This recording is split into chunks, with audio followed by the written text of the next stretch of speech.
நாம் தலைவணங்கி ஜெபம் செய்வோம். பரலோகபிதாவே, இந்த ஞாயிற்றுக்கிழமை காலை ஆராதனை விளைக்காக உமக்கு நன்றி செலுத்துகிறோம். ஆண்டவரே, நீர் எங்கள் வாழ்க்கையிலே நீரே நல்ல மேய்ப்பராய் எங்களை கூடவே இருந்து நீர் வழிநடத்தி வருவதற்காக உமக்கு நன்றி. ஆண்டவரே, நீர் நல்ல தகப்பனாய் எங்களுக்கு இருப்பதற்காக உமக்கு நன்றி. இப்போதும் இந்த ஆராதனை விலையை உம்முடைய பிரசனத்தினாலே எங்கள் ஒவ்வொருவரையும் நீரே எங்களை ஆசீர்வதித்து வழிநடத்த வேண்டும் வேண்டிக்கொள்கிறோம். ஆண்டவரே, பாடல் வேலை, துதி ஸ்தோத்திரம், உம்முடைய திருவார்த்தை எல்லாவற்றிலையும் நீரே எங்களை பொறுப்படுத்தி எங்களை வழிநடத்தும். ஆண்டவரே, உம்முடைய வார்த்தையை கேட்டு நாங்கள் சீர்படவும் இந்த கடைசி நாட்களிலே நாங்கள் விழிப்புள்ள ஜீவியம் செய்யவும் எங்கள் ஒவ்வொருவருக்கும் உதவி செய்யும். மீட்பரமாகிய இயேசு கிறிஸ்து மூலம் வேண்டிக் கொள்கிறோம் எங்கள் பரலோக பிதாவே, ஆமென். நாம் எல்லோரும் முதலாவது பாடலாக பாடலின் 708 நாம் பாடுவோம். பாடலின் 708, 708. தேவனை அறிந்தவர்களாய், நம் வாழ்வில் நன்மை செய்த நம்முடைய ஆண்டவரை அறிந்தவர்களாய், நம் மத்தியில் வாசமாய் இருக்கிற நம்முடைய ஆண்டவரை உயர்த்தி கொண்டாடி இந்த பாடலை பாடுவோம். இயேசு ராஜா வந்திருக்கிறார், எல்லோரும் கொண்டாடுவோம், கைதட்டி நாம் பாடுவோம்.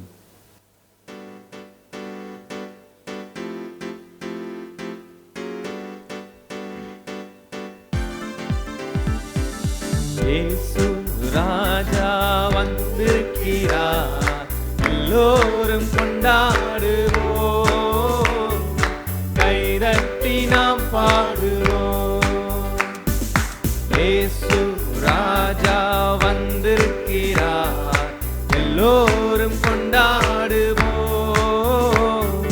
கைதட்டி நாம் பாடுவோம். கொண்டாடுவோம், கொண்டாடுவோம், கவலைகள் மறந்து நாம் பாடுவோம். கொண்டாடுவோம், கொண்டாடுவோம், கவலைகள் மறந்து நாம் பாடுவோம். ராஜா வந்திருக்கிறார், எல்லோரும் கொண்டாடுவோம், கைதட்டி நாம் பாடுவோம். கூப்பிடு நீ பதில் கொடுப்பார், குறைகள் எல்லாம் நிறைவாக்குவார். கூப்பிடு நீ பதில் கொடுப்பார், குறைகள் எல்லாம் நிறைவாக்குவார். உண்மையாக தேடுவோரின் உள்ளத்தில் வந்திடுவார். உண்மையாக தேடுவோரின் உள்ளத்தில் வந்திடுவார். கொண்டாடுவோம், கொண்டாடுவோம், கவலைகள் மறந்து நாம் பாடுவோம். கொண்டாடுவோம், கொண்டாடுவோம், கவலைகள் மறந்து நாம் பாடுவோம். இயேசு ராஜா வந்திருக்கிறார், எல்லோரும் கொண்டாடுவோம், கைதட்டி நாம் பாடுவோம். மனதுருக்கம் உடையவரே, மன்னிப்பதில் வல்லவர். மனதுருக்கம் உடையவரே, மன்னிப்பதில் வல்லவர். உன் நினைவாய் இருக்கின்றார், ஓடிவா என் மகனே. உன் நினைவாய் இருக்கின்றார், ஓடிவா என் மகளே. கொண்டாடுவோம், கொண்டாடுவோம், கவலைகள் மறந்து நாம் பாடுவோம். கொண்டாடுவோம், கொண்டாடுவோம், கவலைகள் மறந்து நாம் பாடுவோம். இயேசு ராஜா வந்திருக்கிறார், எல்லோரும் கொண்டாடுவோம், கைதட்டி நாம் பாடுவோம். கண்ணீரெல்லாம் துடைத்திடுவார், கரம் பிடித்து நடத்திடுவார். கண்ணீரெல்லாம் துடைத்திடுவார், கரம் பிடித்து நடத்திடுவார். எண்ணமெல்லாம் ஏக்கமெல்லாம் இன்றே நிறைவேற்றுவார். எண்ணமெல்லாம்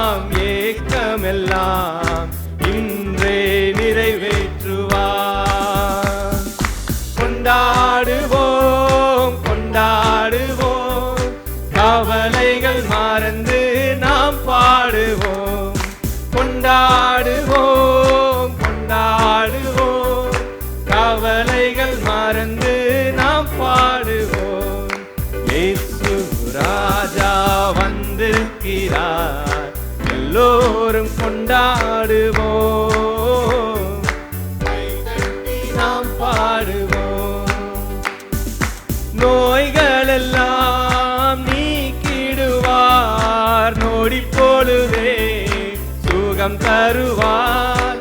நோய்கள் எல்லாம் நீக்கிடுவார், நொடி பொழுதே சுகம் தருவார். பேய்கள் எல்லாம் நடுநடுங்கும், பெரியவர் திருமுன்னே.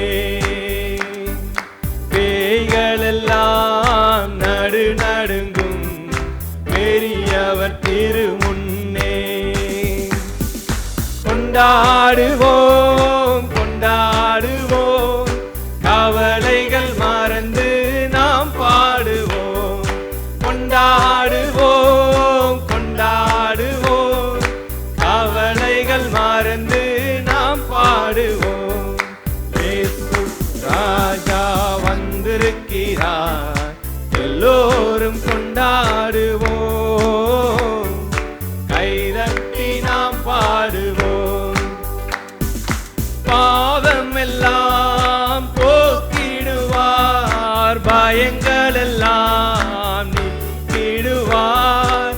பாவம் எல்லாம் போக்கிடுவார், பயங்கள் எல்லாம் நீக்கிடுவார். ஆவியினால் நிரப்பிடுவார், அதிசயம் செய்திடுவார். நம்மை ஆவியினால் நிரப்பிடுவார், அதிசயம் செய்திடுவார். கொண்டாடுவோம் கொண்டாடுவோம், கவலைகள் மறந்து நாம் பாடுவோம். கொண்டாடுவோம் கொண்டாடுவோம், கவலைகள் மறந்து நாம் பாடுவோம். இயேசு ராஜா வந்திருக்கிறார், எல்லோரும் கொண்டாடுவோம். கைதட்டி நாம் பாடுவோம். இயேசு ராஜா வந்திருக்கிறார், எல்லோரும் கொண்டாடுவோம். கைதட்டி நாம் பாடுவோம். ஹல்லேலூயா. நாம் அடுத்ததாக பாடலன் 331 பாடலை பாடுவோம். பாடலன் 331. எங்கும் சாட்சியுள்ள வாழ்க்கையை வாழ்வதற்கு ஆண்டவருடைய பரிசுத்த ஆவி நம்ம எவ்வளவு தேவை என்ற இந்த தேவையை உணர்ந்தவர்களாய் ஜெப சிந்தையோடு எல்லோரும் இந்த பாடலை பாடுவோம். உந்தன் ஆவி எந்த உள்ளம் தங்க வேண்டும், எந்த நாளும் இந்த நாமம் பாட வேண்டும்.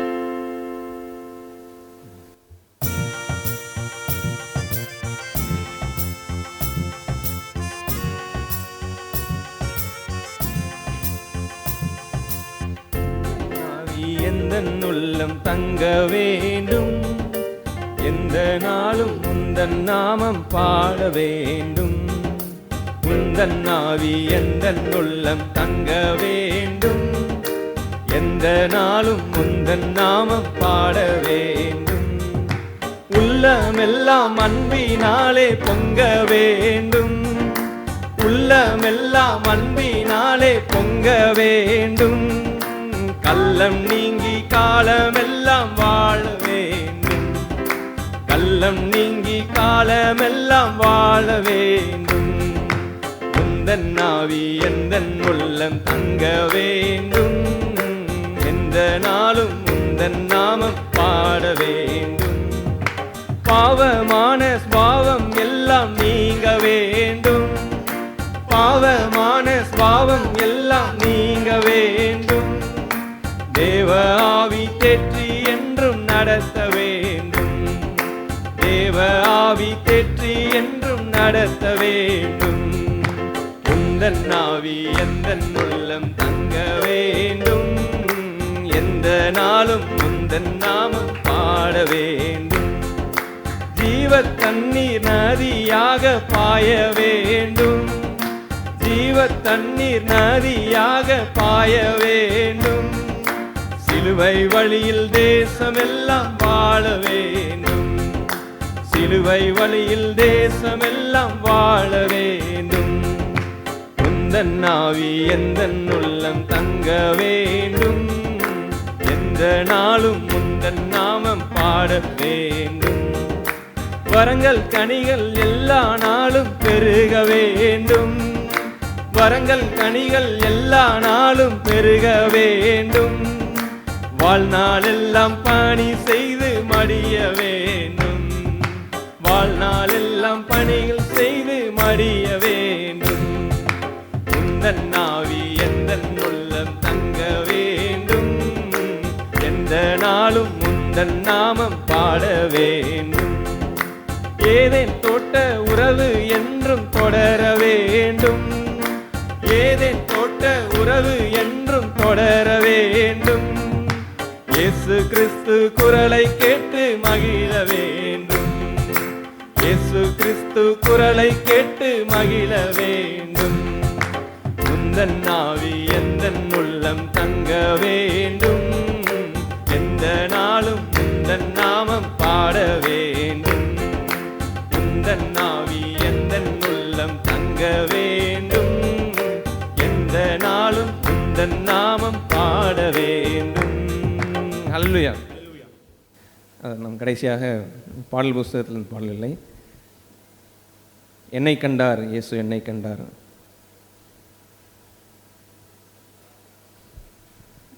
இயேசுவே நமக்கு எல்லாம் என்ற அந்த நிதர்சனமான ஒரு உண்மையை உணர்ந்தவர்களாய், அவரே எனக்காக எல்லாவற்றையும் செய்கிறவர், செய்தவர், இன்னும் செய்து கொண்டிருக்கிறவர்.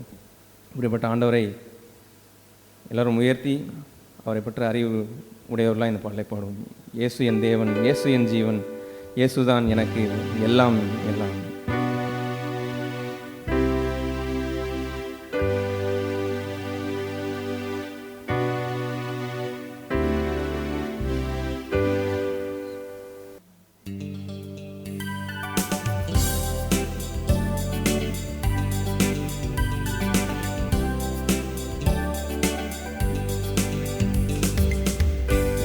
கண்டார் இயேசு என்னை கண்டார், உள்ளங்கையில் என்னை வரைந்து கொண்டார். என்னை கண்டார் இயேசு என்னை கண்டார், உள்ளங்கையில் என்னை வரைந்து கொண்டார். கண்ணுக்குள்ளே என்னை வைத்து கடைசி வரைக்கும் காத்து கொள்வார். கண்ணுக்குள்ளே என்னை வைத்து கடைசி வரைக்கும் காத்து கொள்வார். இயேசு என் தேவன், இயேசு என் ஜீவன், இயேசுதான் எனக்கு எல்லாம் எல்லாம். இயேசு என் தேவன், இயேசு என் ஜீவன், இயேசுதான் எனக்கு எல்லாம் எல்லாம். கட்டவிழ்த்தார் என்னை கட்டவிழ்த்தார், சத்துருவை அவர் துரத்தி விட்டார். கட்டவிழ்த்தார் என்னை கட்டவிழ்த்தார், சத்துருவை அவர் துரத்தி விட்டார். சாபத்தையும் வியாதியையும் சாவினால் வென்று ஜெயம் கொடுத்தார். சாபத்தையும் வியாதியையும் சாவினால் வென்று ஜெயம் கொடுத்தார். இயேசு என் தேவன், இயேசு என் ஜீவன், இயேசுதான் எனக்கு எல்லாம் எல்லாம். இயேசு என் தேவன், இயேசு என் ஜீவன், இயேசுதான் எனக்கு எல்லாம் எல்லாம். மீட்டு கொண்டார் என்னை மீட்டு கொண்டார், பாவத்தில் இருந்தென்னை மீட்டு கொண்டார். மீட்டு கொண்டார் என்னை மீட்டு கொண்டார், பாவத்தில் இருந்தென்னை மீட்டு கொண்டார். சொந்த பிள்ளை என்றும் என்னை உறுதிப்படுத்த தம்மாவி தந்தார். சொந்த பிள்ளை என்றும் என்னை உறுதிப்படுத்த தம்மாவி தந்தார். இயேசு என் தேவன், இயேசு என் ஜீவன், இயேசுதான் எனக்கு எல்லாம் எல்லாம். இயேசு என் தேவன், இயேசு என் ஜீவன், இயேசுதான் எனக்கு எல்லாம் எல்லாம். ஜெயம் தந்தார் இயேசு, ஜெயம் தந்தார், சத்ருவின் மேல் அவர் ஜெயம் தந்தார். ஜெயம் தந்தார் இயேசு, ஜெயம் தந்தார், சத்ருவின் மேல் அவர் ஜெயம் தந்தார். உலகத்தின் மேல் ஜெயம் எடுக்க விசுவாசத்தின் வலிமை தந்தார். உலகத்தின் மேல் ஜெயம் எடுக்க விசுவாசத்தின் வலிமை தந்தார். இயேசு என் தேவன், இயேசு என் ஜீவன், இயேசுதான் எனக்கு எல்லாம் எல்லாம். இயேசு என் தேவன், இயேசு என் ஜீவன், இயேசுதான் எனக்கு எல்லாம் எல்லாம். என்னை கண்டார் இயேசு, என்னை கண்டார், உள்ளங்கையில் என்னை வரைந்து கொண்டார். என்னை கண்டார் இயேசு, என்னை கண்டார், உள்ளங்கையில் என்னை வரைந்து கொண்டார். கண்ணுக்குள்ளே என்னை வைத்து கடைசி வரைக்கும் காத்து கொள்வார். கண்ணுக்குள்ளே என்னை வைத்து கடைசி வரைக்கும் காத்து கொள்வார். இயேசு என் தேவன், இயேசு என் ஜீவன், இயேசுதான் எனக்கு எல்லாம் எல்லாம். இயேசு என் தேவன், இயேசு என் ஜீவன், இயேசுதான் எனக்கு எல்லாம் எல்லாம். ஹல்லேலூயா. நாம் எல்லோரும் எழுந்து நிற்போம். நம் நினைவாகவே இருக்கிற நம்முடைய ஆண்டவர், அவர் மன்னிப்பதில் வல்லவர்.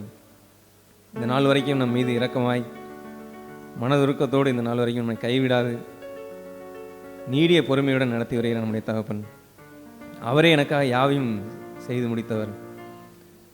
அவரே என்னை மீட்டு கொண்டார், அவரே என்னை கட்டவிழ்த்தார், அவரே எனக்கு ஜெயம் கொடுத்தார். இப்படி அவரையே சார்ந்து நாம் ஜெய வாழ்க்கையை காணும்படியாக நடத்துகிற நல்ல தகப்பன். சில வேளை பல வேளை நாம் தவறும் போதும் இடரும் பொழுதும் நம்மை தூக்கி எடுத்து நானே உன்னை நடத்துவேன் என்று நடத்தி ஜெய வாழ்க்கையை காண செய்கிற நல்ல தகப்பனாக இருக்கிறார். நம்ம இது நீடிய பொறுமையாய் நடத்துகிற நம்ம நல்ல ஆண்டவர். நம் வாழ்க்கையில் எத்தனையோ நன்மைகளை செய்த நல்ல ஆண்டவர். நம் வாழ்க்கையில் பல அற்புதங்களையும் பல ஆச்சரியமான காரியங்களும் நம் வாழ்க்கையில் செய்து இந்த நாள் வரைக்கும் கைவிடாத நடந்த தகப்பனை எல்லோரும் இருபத்தி நாளத்திலிருந்து அவரை மாத்திரம் நோக்கி பார்த்து எந்த ஒரு டிஸ்ட்ராக்ஷனும் இல்லாமல் அவரை மாத்திரம் நோக்கி பார்த்து எல்லோரும் நன்றியுள்ளத்தோடு அவர் துதிகளையும் நன்றிகளையும் முடிந்தவர்கள் கரங்களை உயர்த்தி சத்தத்தை உயர்த்தி எல்லோரும் அவரை துதிக்க கடவுள். Thank you Lord Jesus, price you. அப்பா, நீர் எங்கள் வாழ்க்கையில் நல்லவராகவே இருக்கிறீங்களே, நன்றி ஆண்டவரே. நீரே என்னை கண்டீர் ஆண்டவரே, நீரே என்னை உள்ளங்கையில் வரைந்து வைத்திருக்கிறீர், நீரே உடைய கண்மணியை போல எங்களை பாதுகாத்துக் கொள்வீரே இருக்கா. நன்றி ஆண்டவரே, நீரே எங்கள் தேவன் ஆண்டவரே. எங்கள் வாழ்க்கையில் இந்த நாள் வரைக்கும் எங்களை கைவிடாத நல்ல தகப்பனாக இருக்கிறீங்களே, அதற்காக நன்றி. எங்களை நற்கரியை தொடங்கின நீர் ஆண்டவரே தேவனே, அதப்பா அதை கிறிஸ்து ஒரு நாள் மட்டும் அதை முடிக்க வல்லவராக இருக்கிறீரே, அதற்காக நன்றி நன்றி. துதிக்கிறோம், ஸ்தோத்திரிக்கிறோம் ஆண்டவரே. நீரே எங்களை அழைத்தீர், நீர் உண்மையுள்ளவர் ஆண்டவரே. ஒன்றத்திற்கும் தகுதி இல்லாத பாத்திரம் இல்லாத எங்களையோ நீர் ஆண்டவரே எங்களை தேர்ந்தெடுத்து எங்களை அழைத்தீரே. நீர் ஆண்டவரை அழைத்த தேவன் உண்மையுள்ளவர் ஆண்டவரே. முடிவு வரைந்தும் எங்களை நடத்துவீங்க, அதற்காக நன்றி நன்றி. துதிக்கிறோம், ஸ்தோத்திரிக்கிறோம் ஆண்டவரே.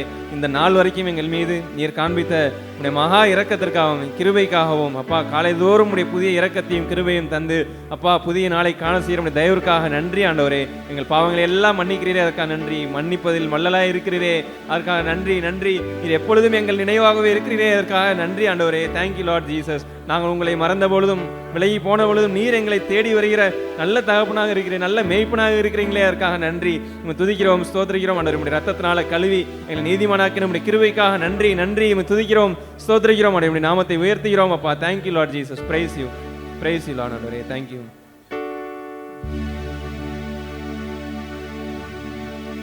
நான் நேசிக்கும் தேவன் இயேசு என்றும் ஜீவிக்கிறார். அவர் நேற்றும் இன்றும் நாளை என்றும் மாறாதவர்.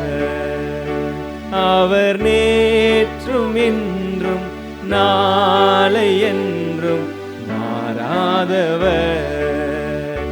நான் பாடி மகிழ்ந்திடுவேன், என் இயேசுவை துதித்திடுவேன்.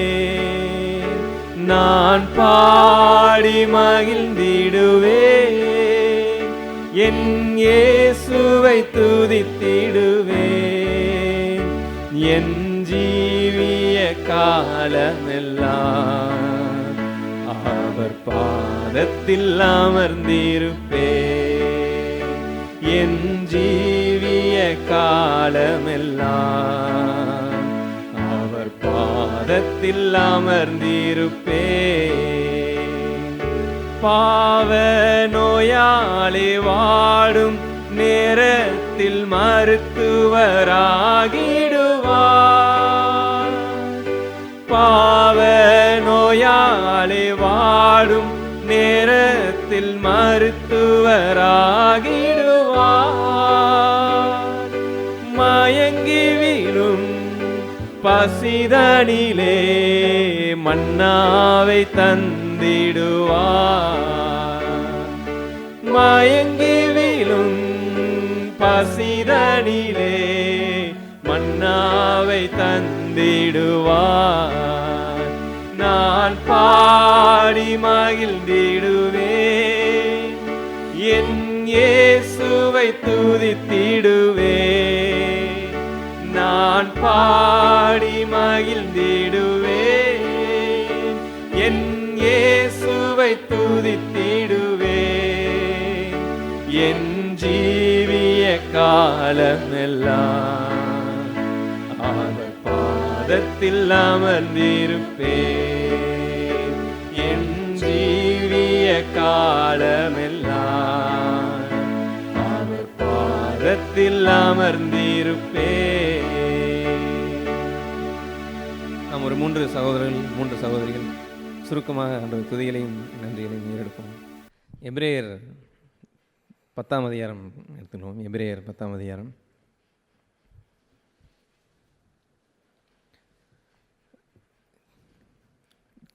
கிருபையினாலே விசுவாசத்தை கொண்டு ரட்சிக்கப்பட்டு ஒரு ஜீவியத்துக்குள்ளே தான் முதல் அடி எடுத்து கிறிஸ்துவ ஜீவியத்தை தொடங்குகிறோம். விசுவாசம் தான் அதுக்கும் எனக்கும் ஆண்டவருடைய கிருபை எப்பொழுதும் எனக்கு இருந்தது. அதை நான் பெற்றுக்கொள்கிறதுக்கு தான் அந்த விசுவாசம் தேவைப்பட்டது. விசுவாசம் இல்லாமல் நான் கிருபையை பெற்றுக்கொள்ள முடியாது. அப்படி தான் ஒரு விசுவாச ஓட்டத்தை தொடங்குகிற ஒரு ஜீவியம் எபேசியர் 2ஆம் அதிகாரத்தில் படிக்கிறோம். அப்படி ஒரு ஜீவியத்தில் இருக்கும் பொழுது ஆண்டவர் என்றைக்குமே நம்மளை நிதானித்து பார்க்கும் பொழுது விசுவாசம் அங்கே ஆரம்பித்து அதோடு முடிஞ்சிறது கிடையாது. இது விசுவாசம் ஒரு ஓட்டம். என் லைஃபே இந்த ஃபெய்த் என்றைக்குமே நான் இழந்துட்டேன் அப்படின்னா என்னுடைய வாழ்க்கையில் கர்த்தர் எனக்கு என்ன நோக்கம் கொண்டு இருக்கிறாரோ இல்லை கர்த்தருக்கு பிரியமான ஒரு வாழ்க்கையை வாழணுன்ற அந்த ஜீவியத்தை விட்டு விலகிற ஒரு இடமா மாறிடும். நமக்கு இயேசு கிறிஸ்துவின் ரத்தத்தினால் கழுவப்பட்ட நமக்கு இனி நீ பாவமே செய்யாத ஒரு மனிதன் என்ற ஒரு பங்கு தான் நீதிமான்ற பங்கு. அப்படிப்பட்ட என் பாவத்தில் எல்லாம் கழுவி நீ நீதிமான் என்று ஆண்டவர் ஒரு இடத்துல என்னை நிப்பாட்டி இருக்கும் பொழுது நான் டெய்லி பிழைத்து வாழ்வதற்கே விசுவாசம் தேவைன்றது தான் இந்த எபிரேயர் 10 தெளிவாக போட்டிருக்கிற காரியம். அதாவது எபிரேயர் 10ஆம் அதிகாரம் 38வது வசனம். எல்லோரும் தெரிந்த வசனம் தான், திரும்பி தியானிக்கலாம். விசுவாசத்தினாலே நீதிமான் பிழைப்பான். இதுக்கு ஆப்போசிட் என்னன்னா அவிசுவாசம். அப்போ அவிசுவாசம்னாலே ஆண்டவர் இங்கே என்ன சொல்ல வர்றாருன்னா பின்வாங்கி போகிறவன் சொல்கிறார். விசுவாசத்தினாலே நீதிமான் பிழைப்பான், பின்வாங்கி போவானானால் அவன் மேல் என் ஆத்துமா பிரியமாக இராது என்கிறார். ஆட்டோமேட்டிக்காக என்ன ஆகும்னா நான் ஆண்டவர் மேலே இருக்கிற விசுவாசத்தை நான் இழக்கிற ஒருத்தவனா நான் மாறுறேன் அப்படின்னா பின்வாங்குற ஒரு இடத்துக்கு தான் நான் போகிறேன். அப்படிப்பட்ட இடத்த தேவன் எனக்காக குறித்து வைக்கல. என்றைக்குமே எல்லா சூழ்நிலையிலையுமே ஈவன் நீ நீதிமான் 7 முறை விழுந்தாலும் எழுந்திருப்பான்னு சொன்னது போல் நீ விழுந்தாலும் உன்னுடைய விசுவாசம் எங்கே திரும்பியும் ஆண்டவர் இடத்துல எழும்பி போகக்கூடிய அந்த விசுவாசத்தில் நம்ம எல்லாருமே ஜீவிக்கணும். இதை தான் அங்கே 39 முடியும் போதும் இருக்கும். நாமோ அப்படின்னு சொல்லி இதை எபிரேயர் எழுதினவர் சொல்கிறார். நாமோ அந்த விசுவாசத்தை வெளிப்படுத்துகிறார். கெட்டுப்போக பின்வாங்கிறவர்களாக இராமல் ஆத்துமா ஈடேற விசுவாசிக்கிறவர்களாய் இருக்கிறோம் அப்படின்னு சொல்லியிருக்கு. ஆங்கிலத்தில் வந்து பிலீவ் ஃபார் சேவிங், அதாவது நான் ரட்சிக்கப்படுறதுக்கு, அடுத்த என் ஆத்மா ஈடேற அப்படின்றது நான் ரட்சிக்கப்பட்டுக்கிட்டே இருக்கிற ஒரு காரியம். ரட்சிக்கப்பட்டு கொண்டே இருக்கிற என் வாழ்க்கையில் எத்தனையோ காரியங்கள்லேருந்து நான் மீட்டெடுக்கப்பட்டு கொண்டே வரக்கூடிய ஒரு காரியத்தில் அதை தான் இங்கே கடைசியில் சொல்கிறாரு, ஆத்மா ஈடேற விசுவாசிக்கிறவர்களாக இருக்கிறோம். எல்லா சூழ்நிலையிலையும் நம்ம விசுவாசத்தை விட்டு பின்வாங்கிறத வந்து என்றைக்குமே ஆண்டவர் நம்ம இடத்துல விரும்புறது கிடையாது. ஒருவேளை பின்வாங்கி போனால் அவன் மேலே என் ஆத்மா பிரியமாக இராதுன்னு சொல்கிறார். இந்த இடத்துல அவர் பேசிஸே வந்து ரூட்டில் தான் ஆண்டவர் வந்து சொல்கிறார். வேறு என்னென்னா விசுவாசம். என் மேலே விசுவாசமாக இருந்தேன்னா நான் உன்னை ஜெயத்தை காண செய்வேன். அவர் மேலே விசுவாசமாக இரு. யோசுவா காலேபுக்கு இருந்த அந்த நம்பிக்கை, அந்த விசுவாசம், அது உனக்கு இருக்கணும் அப்படின்றது தான் ஆண்டவர் என் மேலே எல்லா சூழ்நிலையும் விரும்புகிறார். நமக்கு தெரிஞ்ச ஒரு சம்பவம் தான், அதாவது அந்த அத்திமரத்தை பட்டுப்போக ஆண்டவர் வந்து சபிக்கிற ஒரு சம்பவம் வந்து வேதத்தில் பார்க்குறோம்.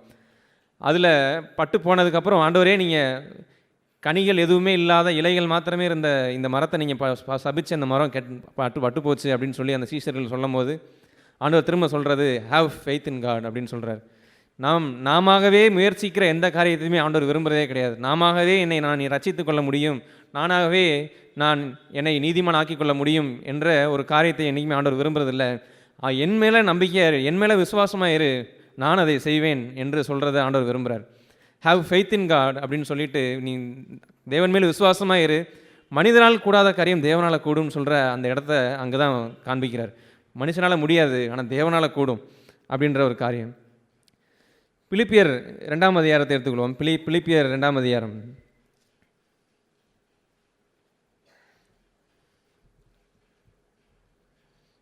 2ஆம் அதிகாரத்தில் 12வது வசனம். அதில் 2வது பகுதியை எடுத்துக்கிட்டோம்னா, அதிக பயத்தோடும் நடுக்கத்தோடும் உங்கள் ரட்சிப்பு நிறைவேற பிரயாசப்படுங்கள் அப்படின்னு சொல்கிறது வந்து, இதை தனியாக எடுத்து நம்ம படித்து தியானித்தோம்னா இது என் மேலே ஒரு பெரிய சுமையை சுமக்கிற ஒரு காரியமாக தான் காணப்படுது. இது என் மேலே வந்து ஒரு பெரிய வெயிட்டை வைக்கிற மாதிரியும், இதை நானே என் ரட்சிப்பை சம்பாதித்து கொள்ள வேண்டும் என்பதை பார்க்கும்படியாக தோணும்படியாக இருக்கிற ஒரு காரியமாக மாறிடும். பிசாசு என்றைக்குமே ஒரு பார்ட்டை எடுத்துருவான், உண்மையான பார்ட்டை எடுத்துகிட்டு எது நமக்கு பேர்டன்ஸமோ அதை மட்டும் காமிக்கிற மாதிரி இருக்கும். ஆனால் என்றைக்குமே ஒரு காயின் எடுத்துக்கிட்டோம்னா 2 சைடு இருக்க மாதிரி வேதத்தை சரியாக தியானித்தோம்னா ஆண்டவர் எல்லாத்துலேயுமே ஒரு சுவிசேஷத்தை, ஒரு காஸ்பலை, ஒரு நற்செய்தியை வச்சுருப்பார். அதுதான் இங்கேயும் பார்க்க முடியும். அடுத்த வசனத்தில் ஏனெனில் அப்படின்னு சொல்கிறதுனா 2 12 13 கனெக்டட் வசனம் தான். அதிக பயத்தோடும் நடுக்கத்தோடும் உங்கள் ரட்சிப்பு நிறைவேற பிரயாசப்படுங்கள், ஏனெனில் தேவனே தம்முடைய தயவுள்ள சித்தத்தின்படி விருப்பத்தையும் செய்கையையும் உங்களில் உண்டாக்குகிறவராய் இருக்கிறார். இது தேவனுடைய கிரியை. நம்ம ஒவ்வொரு வாழ்க்கையிலையும், ஒரு கிறிஸ்தவனாக வாழக்கூடிய ஒவ்வொரு வாழ்க்கையிலையுமே ஒரு விருப்பத்தை ஃபஸ்ட்டு ஆண்டவர் உண்டு பண்ணி அதை செய்கையாய் மாற்றுகிறது. இது எல்லாமே தேவனுடைய கிரியையாக இருக்கிறது. பரிசுத்த ஆவி நமக்குள்ளார இருந்து செயல்படுத்தக்கூடிய ஒரு காரியமாக இருக்கிறது. இதை தான் ஆண்டவர் அவரை பற்றி அறிகிற அறிவில் நாம் வளரும் பொழுது நாம் தெரிஞ்சு கொள்ள முடியும். நானே என் ரட்சிப்பை நானே இந்த காரியத்தை போராடி என் இடத்துல இருக்கிற பலவீனங்களை நானே மேற்கொண்டு விடலாம் என்று எண்ணுகிற ஒரு காரியமோ, ஐ வில் அப்படின்னு சொல்லக்கூடிய, நானே செஞ்சிருவேன், நான் அதை செய்யணும், இப்போ கொஞ்சம் போராடிட்டு இருக்கிறேன், கொஞ்சம் முன்னேறி இருக்கிறேன், இன்னும் செஞ்சிருவேன் அப்படின்னு சொல்லி என்னையவே நானே ட்ரை பண்ணும் பொழுது நான் என் கிறிஸ்டியன் லைஃபே டயர்டாகிற ஒரு லைஃபாக மாற முடியும். ஆனால் ஆண்டவர் சொல்கிறாரு, அவரே நீ என் மேலே விசுவாசமாயிரு. பிழைத்திருக்கிற விசுவாசி பிழைத்திருக்கிறதுக்கு விசுவாசம் தேவை. அப்போ நீ என் மேலே விசுவாசமாயிரு, நான் உனக்கு செய்வேன். ஆண்டவரே, என்னிடத்தில் இவ்வளவு குறைகள் இருக்கிறதே, நான் இவ்வளவு பலவீனமாக இருக்கிறேனே, நான் எவ்வளவு தடவை இடறி விழுகிறேனே, பரவாயில்ல, நீ என் மேலே விசுவாசமாயிரு. நீ இதுவரைக்கும் நீயா போராடிட்டு இருந்த காரியங்கள்லேருந்து ஓய்ந்துரு, இதெல்லாம் விட்டுரு, நீ செய்கிறத நிப்பாட்டிட்டு என் மேலே விசுவாசமாயிரு, நான் நீ விரும்புகிற அந்த ஜெயத்தை காண செய்வேன் அப்படின்றது தான் ஆண்டவர் நமக்கு கற்பிக்கிற ஒரு காரியமாக இருக்கிறது. ஒரு கார் எக்ஸாம்பிளுக்கு எடுத்துட்டோம்னா, ஒரு வாகனம், நமக்கு ஒரு கார் இருக்குன்னா, அந்த கார் வெறும் காராகவே இருந்துச்சு, நானே இறங்கி தள்ளக்கூடிய ஒரு இடமா இருந்துச்சுன்னா எவ்வளவு ஒரு பேர்டன்ஸமாக என்னுடைய லைஃப் இருக்கும். என்னோட இவ்வளோ பெரிய லக்ஸூரியஸ் கார் இருந்தாலும் எனக்கு இதை வந்து தள்ளி போனேன்னா ஏன்டா இந்த கார் இருக்குன்னு தோன்ற ஒரு இடமா மாறிடும். ஆனால் ஆண்டவர் சொல்கிறாரு, ஏன்னா இந்த இடத்துல பிரயாசப்படுங்கள் நம்ம படிக்கிற இடத்த தவறாக புரிஞ்சு கொள்வது என்னென்னா, ஆங்கிலத்தில் எப்படி இருக்குன்னா ஒர்க் அவுட் அப்படின்றது. ஒர்க் யுவர் சால்வேஷன் இல்லை, ஆனால் ஒர்க் அவுட் யுவர் சால்வேஷன் இருக்கு. நீயே அந்த ரட்சிப்புக்காக செயல்படுன்னு இல்லை, அவர் இருதயத்தில் தேவன் உனக்கு ஒரு விருப்பத்தையும் செய்கையும் உண்டு பண்ணுறார்ல, அந்த ஃபியூவல் காருக்கு தேவையான அந்த பெட்ரோலை கொடுக்குறாருல, நீ இப்போது அந்த காரை ஆன் பண்ணி ஸ்டார்ட் பண்ணி நீ ஓட்டு அப்படின்னு சொல்கிறது போல் அவர் உனக்கு விருப்பத்தையும் செய்கையும் என் இருதயத்துக்குள்ளார எனக்கு செய்ய தொடங்குறார். அந்த அந்த விருப்பமே எப்படி தொடங்கும்னா, என்னை வெறுக்கிற ஒரு இடத்துல இருந்து ஆரம்பிக்கும். என்னை வெறுக்கிற ஒரு காரியம்தான். நான் ஏன் இப்படி இருக்கிறேன், நான் ஏன் என்னை சுற்றி இருக்கிறவங்களுக்கெல்லாம் ஒரு பாதிப்பை உண்டுபடுத்துகிறேனே, என்னுடைய கோபம் சுற்றி இருக்கிற எல்லா இடத்துலையும் ஒரு காட்டுத்தீயை போல பத்தி எரிய செய்கிறதே, என்னுடைய இந்த சிந்தை என் குடும்பத்தில் இருக்க சமாதானத்தை குலைக்கிறதே அப்படின்னு சொல்லி ஒவ்வொரு காரியத்தையும் நான் நிதானிக்கும் பொழுது என்னை நான் வெறுக்கிற இடத்துக்கு தான் நான் போகிறேன். ஆனால் அதுதான் கர்த்தர் எனக்குள்ளார ஒரு விருப்பத்தை செய்கிற ஒரு காரியம். நான் இதிலிருந்து வெற்றி பெற வேண்டும், இந்த கோபத்திலிருந்து நான் மீண்டு வர வேண்டும், இந்த பாவ பழக்கத்தில் நான் ஜெயம் கொள்ள வேண்டும், இந்த ஒரு செயலிலிருந்து எப்பொழுதும் முறுமுறுத்து கொண்டிருக்கிற இந்த காரியத்திலிருந்து நான் விடுதலை பெறணும் அப்படின்னு சொல்லி இந்த மாதிரி ஒவ்வொரு காரியத்திலிருந்தும் நான் ஜெயம் பெற்று வரணுன்ற விருப்பத்தை கிறிஸ்து எனக்குள்ளார, தேவன் எனக்குள்ளார செய்கிறார். அதுதான் work out your own salvation அப்படின்றது. என்னுடைய காரியங்கள் எல்லாத்தையுமே, நான் வெறுக்கிற காரியங்கள் நான் எப்படி மாறணுன்றத விருப்பத்தை எல்லாம் கர்த்தர் எனக்கு ஃபியூவலாக கொடுக்குறார். நான் அதில் கூட சேர்ந்து நான் ஒரு கொடியாக அந்த செடியில் இணைத்து மட்டும்தான் இருக்கிறேன்.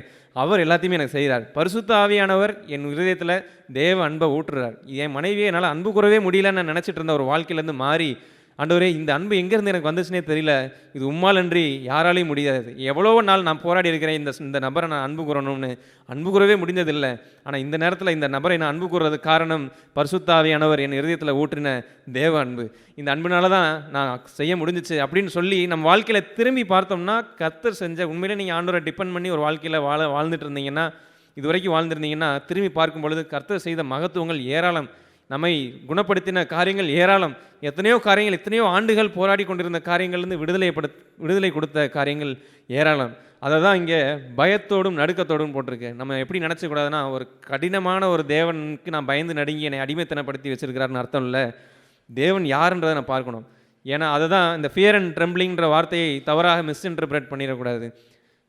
பயந்து நடுங்கின்ற ஒரு காரியத்தை மார்க்கு 5ஆம் அதிகாரத்தில் நம்ம பார்க்குறோம். அந்த ஒரு ஸ்திரீக்கு 12 ஆண்டுகள் அவங்களுக்கு அந்த இரத்தப்போக்கு இருக்கும்.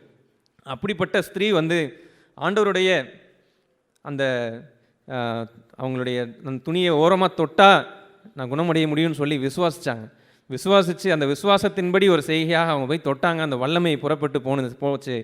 நம்ம 33வது வசனத்தில் பார்க்க முடியும். அவங்க பயந்து நடுங்கி அப்படின்னு சொல்லியிருக்கோம்.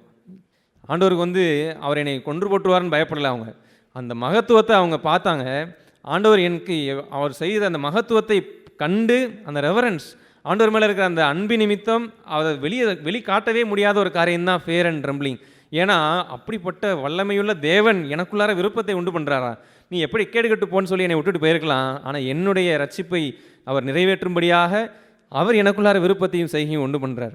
அப்போ தேவன் எனக்குள்ளார விருப்பத்தையும் செய்கையும் உண்டு பண்ணுகிறார் வரும் பொழுது அந்த ஸ்திரீ பயந்து நடுங்கி அவருக்கு முன்பாக விழுந்தார்கள்னு சொல்லியிருக்கும். அதே போல் இதே பயத்தோடும் நடுக்கத்தோடும்ன்றது அவர் மேலே இருக்கிற ரெவரன்ஸ். இப்படிப்பட்ட தேவன் என் மேலே நினைவாக இருக்கிறார். நீ கூட பாடணும், உன் நினைவாய் இருக்கின்றார் ஓடிவா என் மகனேன்னு. என் நினைவாக இருக்கிற என் தேவன் என் மேலே என் வாழ்க்கையில் கிரியை செய்து கொண்டிருக்கிறார். என் இருதயத்தில் எனக்கு ஏற்ற சூழ்நிலைகளை கொடுக்குறார். எனக்கு ஏற்ற ஒரு பவுண்டரியை என்னோடய லைஃப்பில் செட் பண்ணுறாரு. இந்த பவுண்டரியில் இருந்தால் நான் ரசிக்கப்பட முடியும்னு அவருக்கு தெரியும்.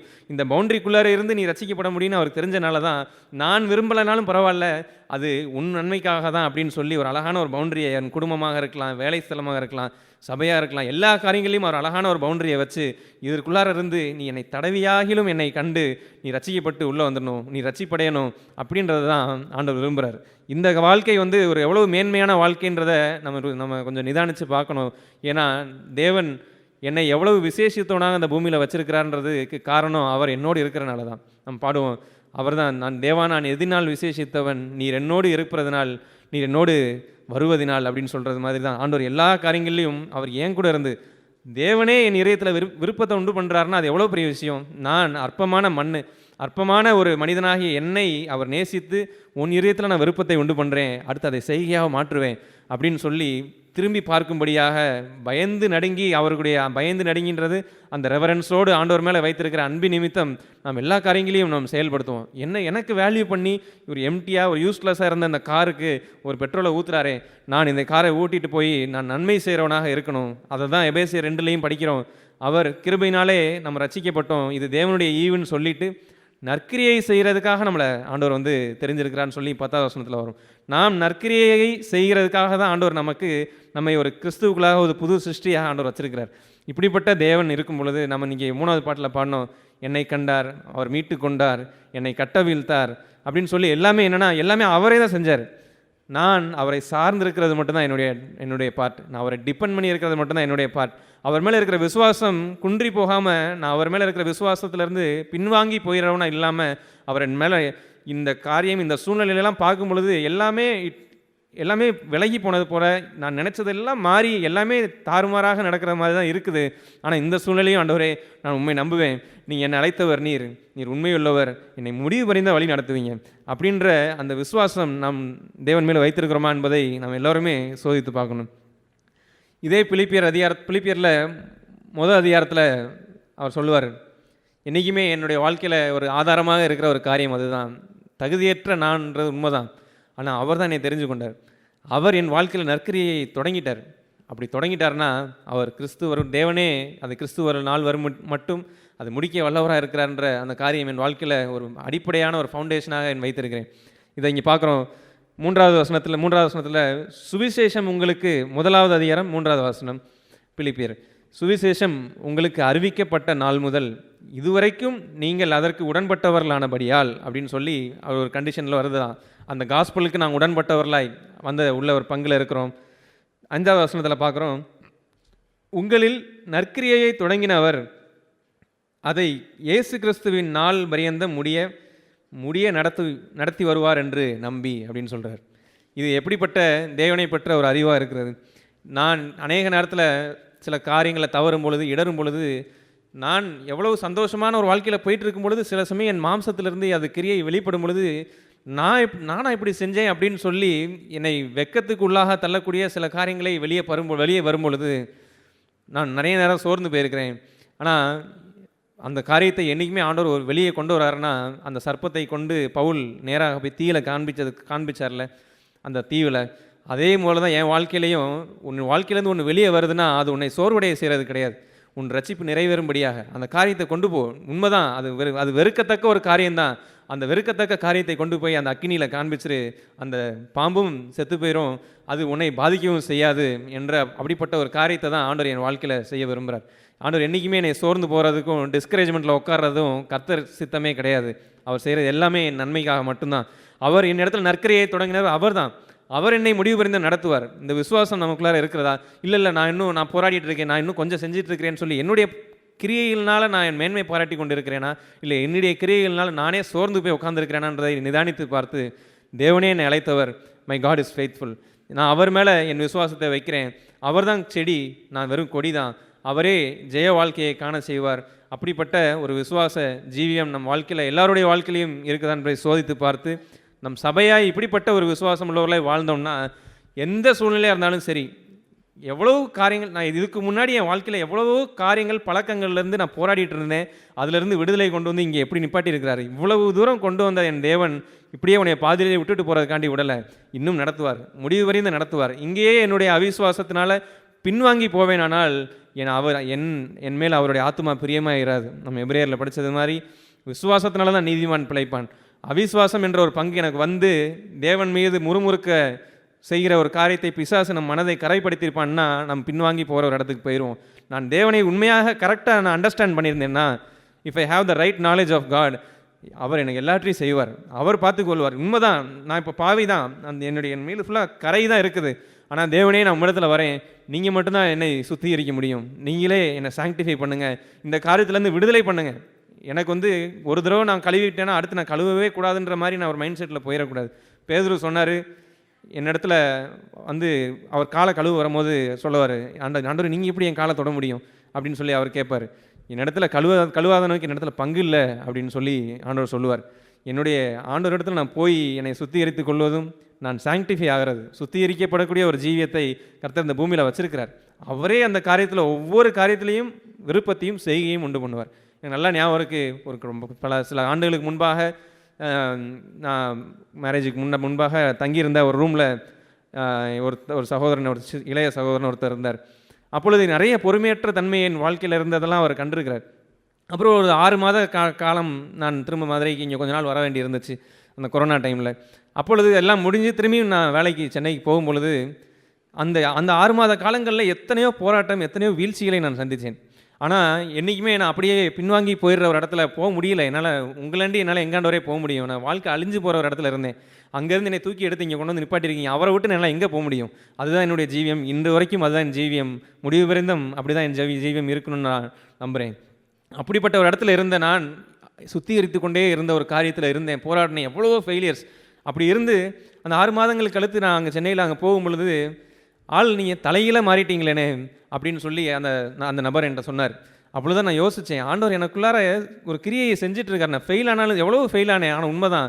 ஆனால் என்னிடத்துல இருந்த அந்த கோவத்தை கரைக்கிறதுக்கும், என்னிடத்துல இருந்த பொறுமையற்ற தன்மையை மாற்றுவதற்கும் எத்தனையோ ஒரு காரியங்களில் நான் அவர் இடத்துல போய்கிட்டே இருக்கிற ஒரு பங்கு நான் விட முடியல. என்னால் என்னதான் ஆனாலும் அவர்கிட்ட போகிறது தான் எனக்கு பங்கு. நான் அவர்கிட்ட போய் நான் கழுவப்படாத பட்சத்தில், நான் சுத்திகரிக்கப்படாத பட்சத்தில் எனக்கு எப்படி இந்த வாழ்க்கை உண்டு அப்படின்றதெல்லாம் நான் பிற்காலத்தில் இப்போ வரைக்கும் நான் யோசித்து பார்க்கும் பொழுது நான் தேவனை மகிமைப்படுத்த அவனிடத்துலையும் தவறிடத்துலையும் சொல்ல முடிஞ்சிச்சு. ஆண்டவர் தான் என்னை சொன்னேனான்னு அந்த என்ன சொன்னேன்னு கூட ஞாபகம் இல்லை. ஆனால் இப்போ எனக்கு நல்லா தெரியும், கர்த்தர் தான் அந்த காரியத்தை செஞ்சார். எல்லா காரியங்களையும் எவ்வளவோ சூழ்நிலைகள் அந்த அந்த பவுண்டரிக்குள்ளார அவ்வளோ ஃபெயிலியர்ஸ் இருந்துச்சு. அவ்வளவு கோபமும் எரிச்சலும் ஒரு பொறுமையற்ற தன்மையும் எனக்குள்ளார இருந்த காரியமெல்லாம் மாறி இப்பொழுது வாழ்க்கையே மாறும்படியாக ஒரு காரியத்தை அந்த சாட்சியாக அந்த இடத்துல நிற்கும்படியாக ஆண்டவர் உதவி செஞ்சார். அது கர்த்தரே செய்த செயல், அவரே செய்வார். இன்றும் நான் பெர்ஃபெக்ட் ஆகிட்டேன்னு கிடையாது. இன்னும் எவ்வளவோ காரியங்கள் மாறிட்டு தான் இருக்கிறேன். கர்த்தருக்கு தெரியும் நான் எவ்வளோ பலவீனமானவன்னு. ஆனால் ஒருபோதும் அவர் மேலே இருக்கிற விசுவாசத்திலிருந்து நான் பின்னாடி போகவே மாட்டேன். போகக்கூடாது. இதுதான் என்னுடைய ஜெபமாக இருக்கிறது. எந்த சூழ்நிலையும் நான் பின்னாடி போகக்கூடாதுன்றது தான் அவருடைய ஜெபம். அவரின் இடத்துல நற்கரியை தொடங்கினார். அவர் கண்டிப்பாக முடிப்பார். கிறிஸ்து ஒரு நாள் முடிய அதை முடிவு வரைந்தும் என்னை நடத்துவார். அவரே என்னை அழைத்தவர், அவரே உண்மை உள்ளவர், நான் இல்லை, அவரே எல்லாத்தையும் எனக்கு செய்வார் அப்படின்ற ஒரு விசுவாசத்திலிருந்து பின்வாங்கிராமல் ஒரு ஜெய வாழ்க்கையை காண்பித்து ஜெய வாழ்க்கையை வாழ்ந்து ஆண்டவர் நாமத்தை செல்லும் இடத்துல மகிமைப்படுத்த ஆண்டவர் உதவி செய்வாராக. ஆமேன். தேவன் பேசின அவருடைய வார்த்தைகளுக்காக நான் தேவனுக்கு நன்றி செலுத்துகிறேன். தேவன் நமக்கு கொடுத்திருக்கிற இந்த கிறிஸ்தவ வாழ்க்கை என்பது, அவர் இந்த யோவான் 15வது அதிகாரம் 5வது வசனத்திலே நாம் படிக்கிறது போல, நானே திராட்சை செடி, நீங்கள் கொடிகள், ஒருவன் என்னிலும் நான் அவனிலும் நிலைத்திருந்தால் அவன் மிகுந்த கனிகளை கொடுப்பான். என்னை அல்லாமல் உங்களால் ஒன்றும் செய்யக்கூடாது. ஆண்டவர் இந்த இடத்துல சொல்லியிருக்கிறது போல, அவருடைய பலனும் அவருடைய பரிசுத்த ஆவியின் அபிஷேகமும் அவருடைய கிருபையும் இல்லாமல் நாம் கிறிஸ்தவ ஜீவியம் என்பது வாழ முடியாத ஒரு பகுதி. சமீப நாட்களிலே இந்த பெட்ரோல் இதெல்லாம் தட்டுப்பாடு வருகிறது என்று ஒரு செய்தியை கேட்டபோது அநேகர் பதறி போய் வேகமாக அந்த பெட்ரோல் வாங்குவதற்கு நின்றதை நாம் பார்க்க முடியும். அதுபோன்று எவ்வளவு விலை உயர்ந்த வாகனங்களோ விலை உயர்ந்த பகுதிகளோ வைத்திருந்தாலும் அந்த பெட்ரோல் என்பது இல்லை என்றால் அதனால் ஒரு பிரயோஜனமும் இல்லை. அதுபோல்தான் நம்முடைய கிறிஸ்தவ ஜீவியத்திலேயும் ஆண்டவருடைய அபிஷேகமும் அவரை நாம் கொடியாக சார்ந்து வாழ்கிற ஒரு வாழ்க்கை இல்லாமல் அவர் இல்லாமல் நாம் ஒன்றும் செய்யக்கூடாது என்ற ஒரு இடத்தில்தான் நாம் இருப்போம். எனவே அப்படி இல்லாமல் நாம் கிறிஸ்தவ வாழ்க்கையை வாழ முயற்சித்தோம் என்றால், சகோதரர் சொன்னது போல, நாம நம்முடைய அந்த ஒரு வாகனத்தை நம்முடைய சொந்த முயற்சியிலே தள்ளி தள்ளி வாழ்கிறது போல தான் வாழ்கிற ஒரு வாழ்க்கையாக இருந்துவிடும். ஆண்டவர் அப்படி இல்லாமல் நாம் அவரை சார்ந்து அவருடைய பலனை பெற்று அவர் நமக்குள்ளாக கிரியை செய்து அவர் நம்மை பலப்படுத்தி நம்மை மறுரூபப்படுத்தி வாழ்கிற ஒரு மேலான வாழ்க்கையை வைத்திருக்கிறதற்காக நான் தேவனுக்கு நன்றி செலுத்துகிறேன். இன்னும் நாம் மத்தேயு 5வது அதிகாரத்திலே நாம் பார்க்கிறது போல, நம்மை 5வது அதிகாரம் 3வது வசனத்திலே, ஆவியில் எளிமை உள்ளவர்கள் பாக்கியவான்கள், பரலோக ராஜ்யம் அவர்களுடையது என்று ஆண்டவர் சொல்கிறதை நாம் பார்க்க முடியும். நாம் நம்முடைய எளிமையான நம்முடைய ஆவிக்குரிய தரித்திரத்தை நாம் உணர்ந்து நாம் ஆண்டவரிடத்தில் போகும்போது ஆண்டவர் நம்மை ஆக்கினைக்குள்ளாக தீர்க்கிறவராகவோ அல்லது அதிலேயே நம்மை தேக்கி வைக்கிற ஒரு இடத்திலேயோ செய்வதில்லை. அதிலே நாம் அவருடைய பலனை தந்து அவருடைய ஐஸ்வர்யத்தை தந்து அந்த எளிமையான அந்த இடத்திலே பரலோக ராஜ்யத்தையே நாம் சுதந்திரிக்கிற ஒரு ஐஸ்வர்யம் நிறைந்த ஒரு வாழ்க்கைக்கு நேராக நம்மை நடத்தி செல்லுகிறார். ஆனால் அது ஆரம்பிக்கிற இடம் நம்முடைய தரித்திரத்தை நாம் உணர்ந்து நாம் ஆண்டவர் மீது விசுவாசம் வைத்து செடியாகிய அவரிலே நாம் கொடியாய் அவரை சார்ந்து கொள்கிற இடத்திலே தான் அது ஆரம்பிக்கிறது. எனவே நாம் நம்முடைய தரித்திரத்தையும் நம்முடைய வீழ்ச்சியையோ பார்த்து நாம் ஒருபோதும் சோர்ந்து போகிற இடத்திலேயோ ஆண்டவரை விட்டு அவிசுவாசத்தினால் நாம் அந்த எபிரேயரிலே படித்தது போல அவிசுவாசத்தினால் நாம் பின்வாங்கி கெட்டுப்போகிற ஒரு இடத்திற்கு நேராக செல்லாமல் நாம் நம்முடைய எளிமையான அந்த இடத்திலே விசுவாசத்தோடு ஆண்டவரிடத்திலே நாம் வரும்போது தேவன் அந்த பகுதியிலேயும் நம்முடைய தரித்திரத்தை எல்லாம் போக்கி அவர் பரலோக ராஜ்யத்தையே சுதந்திரிக்கிற ஒரு ஐஸ்வர்யம் நிறைந்த ஒரு வாழ்க்கைக்குள்ளாக நம்மை நடத்தி செல்லுவார். இன்னும் இந்த உலகத்திலே நாம் சந்திக்கிற சில நெருக்கமான சூழ்நிலைகளையோ சில மோசமான தாறுமாறான சூழ்நிலைகளையோ நாம் கடந்து வரும்போது கூட ஆண்டவர் சொல்லுகிறார், உங்கள் விசுவாசமே உலகத்தை ஜெயிக்கிற ஜெயம் என்று ஆண்டவர் சொல்வதை நாம் பார்க்க முடியும். அந்த சூழ்நிலையிலையும் நாம் ஆண்டவரிடத்திலே விசுவாசத்தோடு நெருங்கி செல்லும்போது அந்த சூழ்நிலைகளையும் நாம் மேற்கொண்டு நாம் வருவதற்கேற்ற பலனை அவர் கூடவே இருந்து வழிநடத்துகிற அவருடைய நடத்துதலையும் நாம் ருசி பார்க்க முடியும்.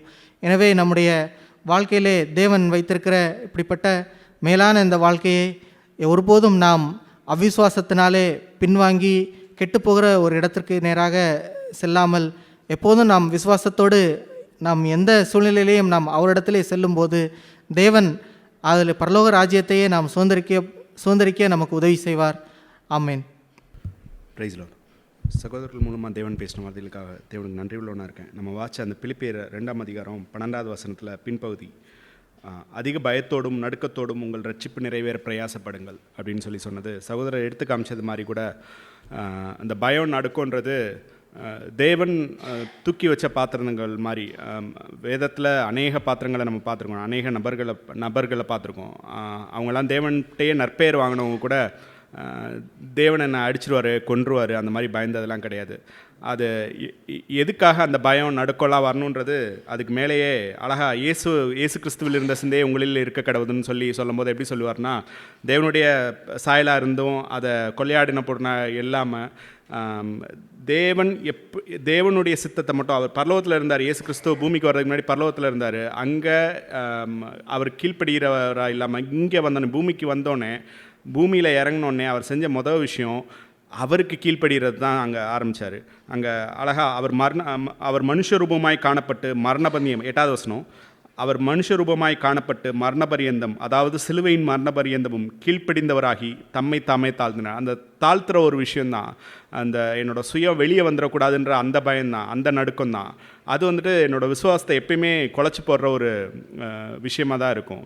அப்படி இல்லாமல் அந்த 13வது வசனம், என்னுடைய சுயத்தை நான் வெளிப்படுத்தலைனா, என்னோடய சுயம் என்னை மேற்கொள்ளலைன்னா, 13வது வசனம் சொல்கிறது மாதிரியும் கூட தேவனே தம்முடைய தயவுள்ள சித்தத்தின்படி விருப்பத்தையும் செய்கையும் எனக்குள்ளே உண்டாக்குறாரு. செய்கை என்னுடைய சுயமான செய்கையாக இருந்துடக்கூடாது, அது தேவன் செய்கிற செய்கையாக இருக்கணும். என்னுடைய சொந்த வழியாக இருந்துடக்கூடாது, அது தேவன் எனக்குள்ளே நடத்துகிற வழியாக இருக்கணும். இது ஒரு அற்புதமான ஒரு வாழ்க்கை. என்னுடைய சுயத்தின்படி எதையும் செய்யாமல் கர்த்தரே நடத்துகிற ஒரு வழியில் போகிறதுன்றது, அதுக்காக காத்திருக்கிறது, அதுக்காக செயல்படுறது. நான் இப்படி யோசிச்சு பார்த்தது உண்டு. விசுவாசத்தின் தகப்பன் ஆபிரகாமை சொன்னதுக்கு காரணம் என்னவாக இருக்கும்? விசுவாசத்தை தொடக்கிறவரும் முடிக்கிறவரும் இயேசு கிறிஸ்துவன்னு சொல்லும்போது விசுவாசத்தோட தகப்பன் அவரை மாதிரி தேவன் கொடுத்த அந்த வாக்குத்தத்தத்துக்காக காத்திருந்தவர் யாருமே கிடையாது.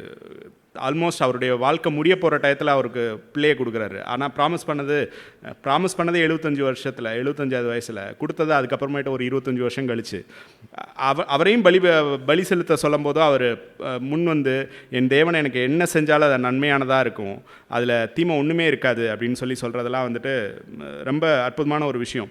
இந்த பின்மாற்றன்றது மோசமான ஒரு பகுதி.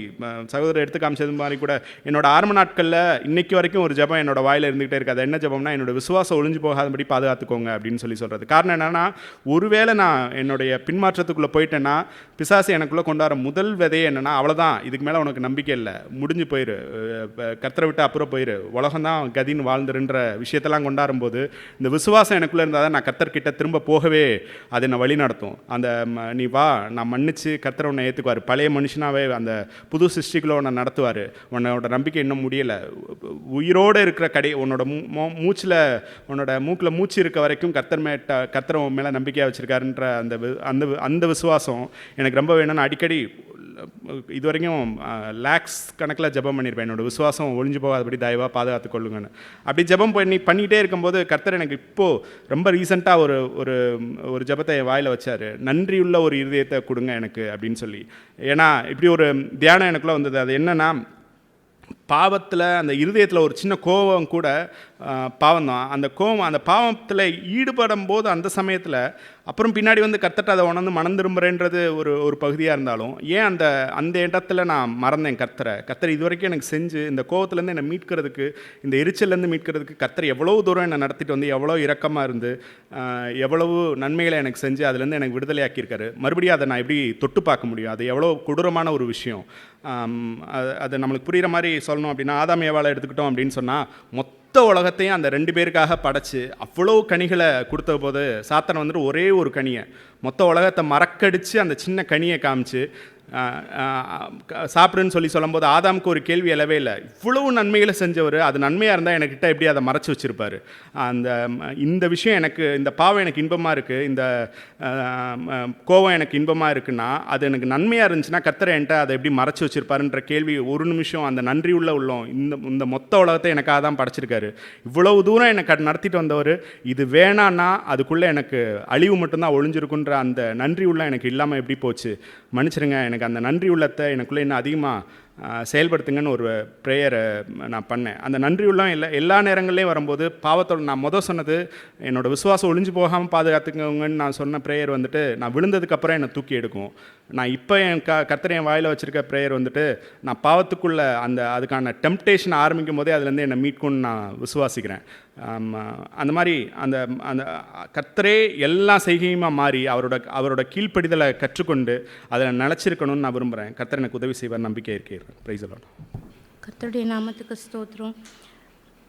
தேவன் இன்னைக்கு தேவன்கிட்ட ப்ரேயர் பண்ணது போல் என் வாழ்க்கையில் நான் ஒரு மனம் திரும்புதலுக்கு ஏற்ற நல்ல வார்த்தைகளை தந்து தேவன் என்னை ஆசீர்வச்சிருக்காருங்கிறத நான் விசுவாசிக்கிறேன். நான் இன்றைக்கி நம்ம வாசித்தது போல் அநேக சூழ்நிலைகளில் நான்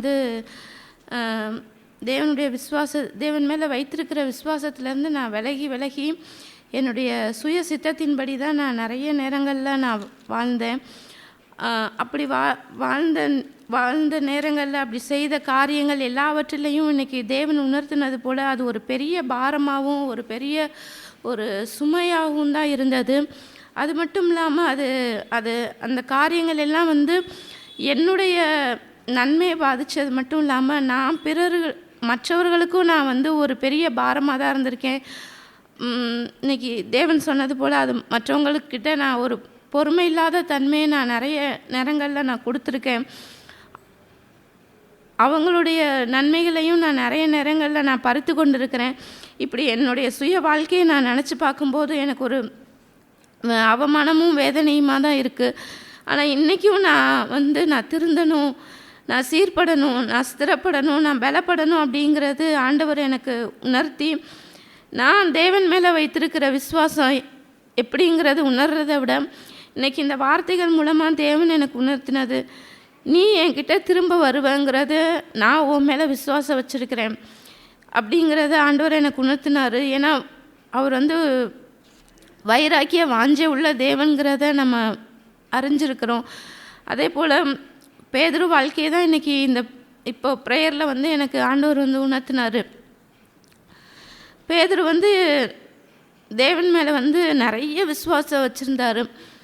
அப்படி விசுவாசம் வச்சுருக்கிறதுனால தான் அவருடைய சுய தொழில், சொந்த குடும்பம் இப்படி எல்லாத்தையும் விட்டு அவர் பின்னாடி தன்னுடைய வாழ்க்கையை அர்ப்பணித்தார்.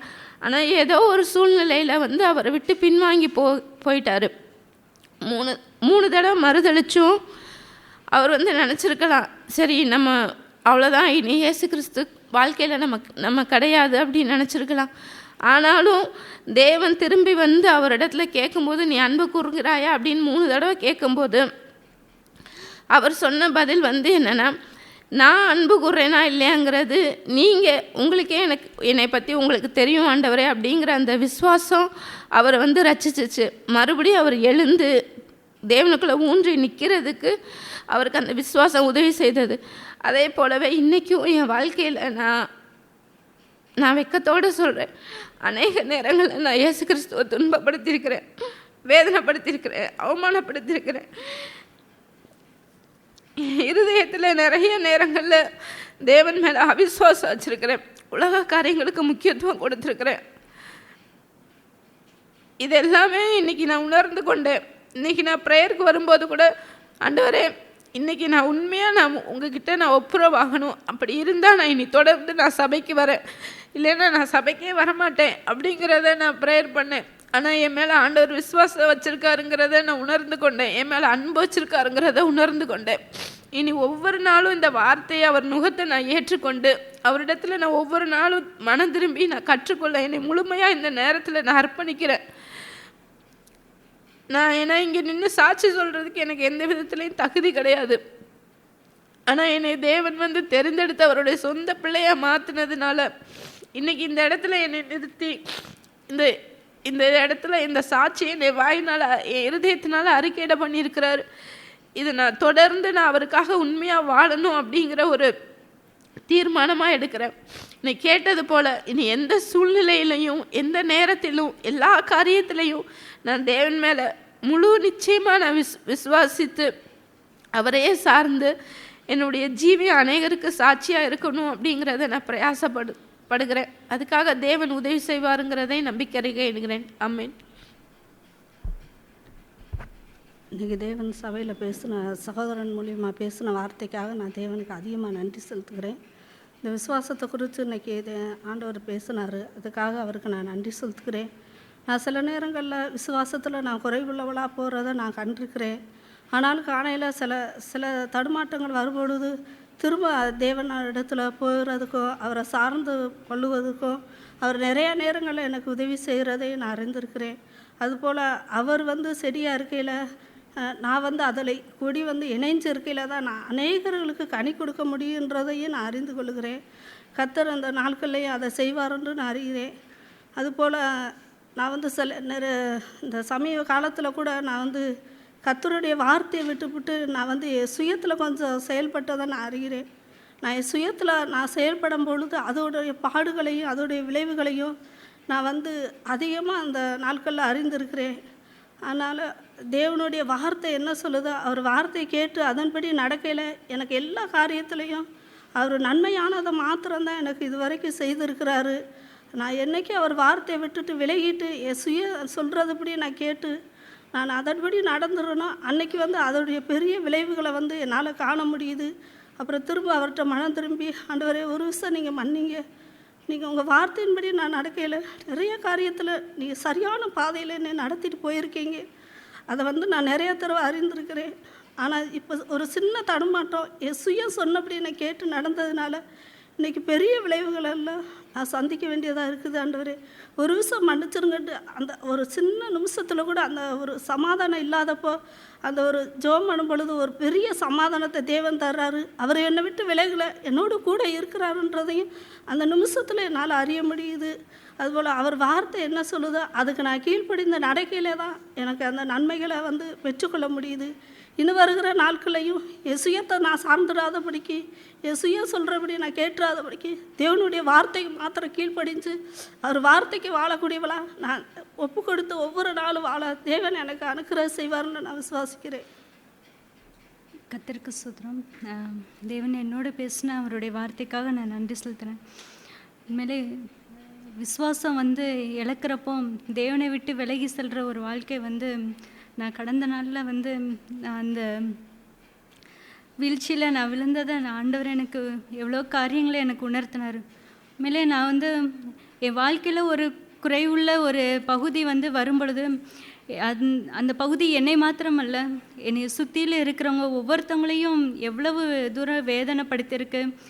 ஆண்டவருடைய வார்த்தையை எவ்வளோ சபையில் வச்சு ஆண்டவர் தந்தாலும் அந்த வார்த்தைக்கு ஆண்டவருடைய வசனத்துக்கு நான் கீழ்ப்படியாமல் எனக்கு ஏற்படுகிற அந்த சூழ்நிலையை மட்டும் பார்த்து அவிசுவாசத்துக்குள்ளே போய் நாட்களை நான் ஒரு கொஞ்ச நாளாகவே நான் நிறைய பகுதிகளில் பின்மாற்றத்துலேயும் ஒரு வீழ்ச்சியிலையும் என்னை குறித்த என்னை சுற்றில இருக்கவங்கக்கிட்டையும் என்னால் அவங்களுக்கும் வேதனை குறிக்கிற காரியங்களையும் ஆண்டவருக்கும் நான் வேதனை கொடுத்தவளாக தான் நான் இருந்தேன். உண்மையிலே கடந்த நாளில் கூட வெள்ளிக்கிழமை பேசினால கூட என் வாழ்க்கையில் வந்து நம்ம வந்து அவிசுவாசம் வரும் பொழுது அந்த மார்த்தாளை போல் புலம்பலும் முறுமுறுப்பும் குறை சொல்லுதலும் தான் என் வாழ்க்கையில் இருந்துச்சு. உண்மையிலே ஆண்டவர் மேலே அந்த விசுவாசத்தில் வந்து உறுதியாய் ஆண்டவருடைய வார்த்தையை நம்பாததுனால நிறைய நேரத்தில் அவிசுவாசம் என்னை ஆட்கொள்ளும் பொழுது புலம்பலும் முறுமுறுப்பும் குறை சொல்ல இருந்து என்ன நானே அந்த பகுதியில் இருந்து நான் மாறணும் அப்படின்னு சொல்லிட்டு ஆண்டவரை சார்ந்திருக்காம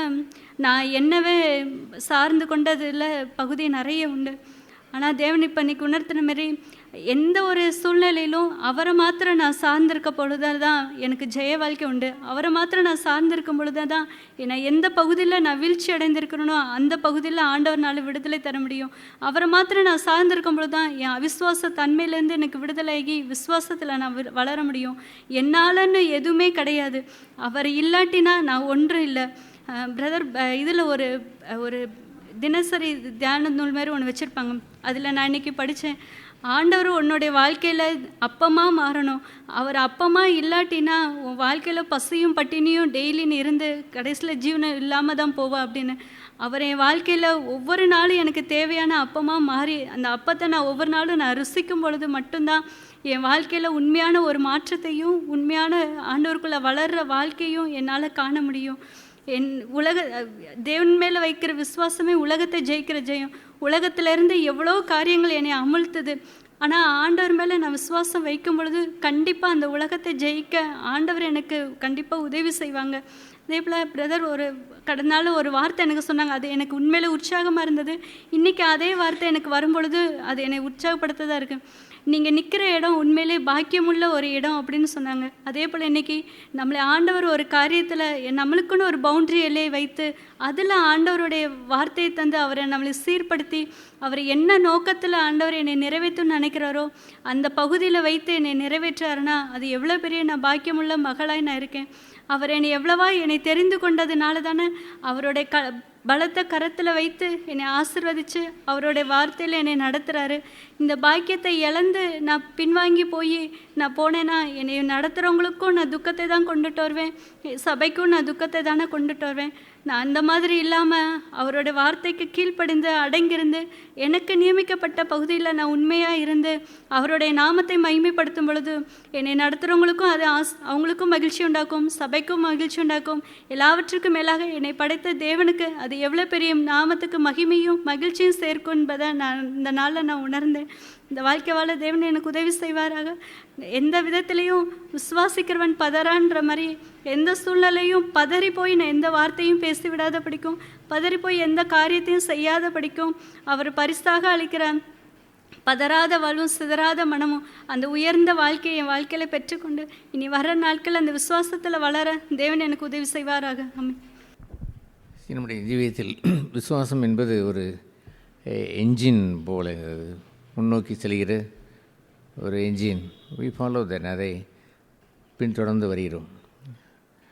தேவனுடைய கிருபையினாலே நாம் ரட்சிக்கப்பட்டு என்று மாத்திரமல்லாமல் என்ன எழுதியிருக்கிறது, உங்கள் விசுவாசத்தினாலேயும் ரட்சிக்கப்பட்டீர்கள். தேவனுடைய கிருபையினாலும் நீங்கள் பற்றி கொண்ட அந்த விசுவாசத்தினாலும் ரட்சிக்கப்பட்டீர்களே. ஆகவே அவர் ஃபெய்த் இஸ் வெரி இம்பார்ட்டன்ட். நாம் எப்படி தேவனிடத்தில் இந்த விசுவாசம் வைத்திருக்கிறோம் என்பதை வைத்து தான் யுவர் லைஃப் அந்த ஜீவிய ஓட்டம் ஓட முடியும். எனவே அதுபோன்ற இந்த விசுவாசம் ஒரு தொடக்கத்தில் வந்தவர்கள் அது ஏனோ அதை ஒருவேளை அவர்கள் போதித்தவர்கள் தவறாய் போதித்திருப்பார்களோ, நீங்கள் இயேசு பாவத்தை மன்னித்தால் போதும் என்று எண்ணி அறிக்கை செய்தால் போதும் என்று எண்ணி விட்டு அதை அறிக்கை செய்துவிட்டு அது நீங்கள் ரட்சிக்கப்பட்டு என்று சொல்லிவிடுவார்களோ, ஒன்றும் புரிவதில்லை. ஆனால் இந்த எபேசியில் வாசித்ததை போலவே என்ன இருக்கிறது, கிருபையினாலே உங்கள் விசுவாசத்தை கொண்டு ரட்சிக்கப்பட்டீர்களே.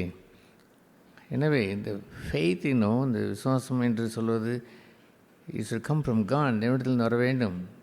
எப்படி அதை வாசிக்கிறோம், விசுவாசம் வார்த்தையினால் உண்டாயிருக்கிறது. அந்த வார்த்தை எங்கே இருக்கிறது, தேவனுடைய வாயிலிருந்து புறப்படுகின்ற வார்த்தையினாலே உண்டாயிரு என்று எழுதியிருக்கிறது. ஏன் the word of God that brings us faith. அந்த தேவனுடைய வார்த்தையை வைத்திருப்பதும் தேவனுடைய வாயிலிருந்து புறப்படுகின்ற வார்த்தையை தியானிப்பதிலிருந்து தான் விசுவாசம் நாளுக்கு நாள் பெருகி வர முடியும். ஆகவே அதை ஒன்றியவனில் இதை சொல்லுவார், what is born of God, that is a faith. தேவனால் பிறந்தது எதுவோ அதுதான் விசுவாசம். தேவனால் பிறந்து வருகின்ற ஒரு பகுதியை பெற்றுக்கொள்வதுதான் அந்த விசுவாசம்தான் உலகத்தை ஜெயிக்கும் என்று சொன்னார். உலகத்தை ஜெயிப்பதற்கு ஒன்றல்ல, எத்தனையோ சூழ்நிலைகளை நாம் சந்திக்கும் பொழுது we see God, தேவனை நாம் பார்க்கிறோம், and we receive faith, விசுவாசத்தை நாம் பெற்றுக்கொள்கிறோம்.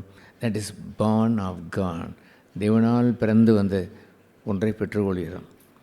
உங்களுடைய ரட்சிப்பினுடைய ஆரம்பமே கூட born again, ஆவினாலே மறுபடியும் பிறக்கிற ஒரு அனுபவம் என்று சொல்லுகிற அந்த ஆரம்பத்தில் வைத்திருந்ததை போலவே it should be continuous, தொடர்ச்சியாய் born of God, தேவனிடத்திலிருந்து பிறந்து வந்த விசுவாசத்தை தான் நீங்கள் சேமித்து வைத்திருக்க வேண்டும்.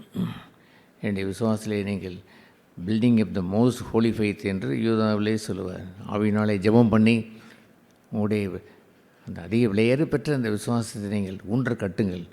Building up the most holy faith, விலையேறு பெற்ற அந்த அற்புதமான விசுவாசத்தை கட்டுங்கள் என்று சொல்வார். பேதுரு சொல்வார், 1 பேதுருவில் வாசிக்கிறோம், எங்களை போன்ற 2 பேர் 1ஆம் அதிகாரத்தில் வாசிக்கிறோம், எங்களை போன்ற அருமையான விசுவாசத்தை பெற்றவர்களாய் உங்களுக்கு நான் எழுதுகிறதாவது என்று சொல்லுவார். So what is most important for Jesus? இயேசுக்கு எது முக்கியம்? ஃபெய்த். அவர் திரும்ப அவர் சொன்னதெல்லாம் ஃபெய்த். செத்து போய்விட்டான், அவரை டிஸ்டர்ப் பண்ணாதீர்கள், விட்டுவிடுங்க சொன்னபொழுது ஒன்லி பிலீவ், நீ விசுவாசித்தால் கூடும் என்று சொன்னார், விசுவாசித்தால் போதும் என்று சொன்னார். நம்ம கேட்டதை போல் எல்லாம் பட்டு போய்விட்டதே, என்ன போன முடிந்து விட்டதானே என்று சொன்ன பொழுதும் ஹேவ் ஃபெய்த் இன் காட், தேவனிடத்தில் விசுவாசமாயிருங்கள். உங்களுடைய கனியற்ற வாழ்க்கையை சபித்து விடலாம், ஆனால் அது மீண்டும் துளிர்க்கும் என்பதற்கு ஒரு விசுவாசம் வேண்டும். That is born of God, தேவனால் பிறந்த அந்த விசுவாசம்தான் உலகத்தை ஜெயிக்கும்.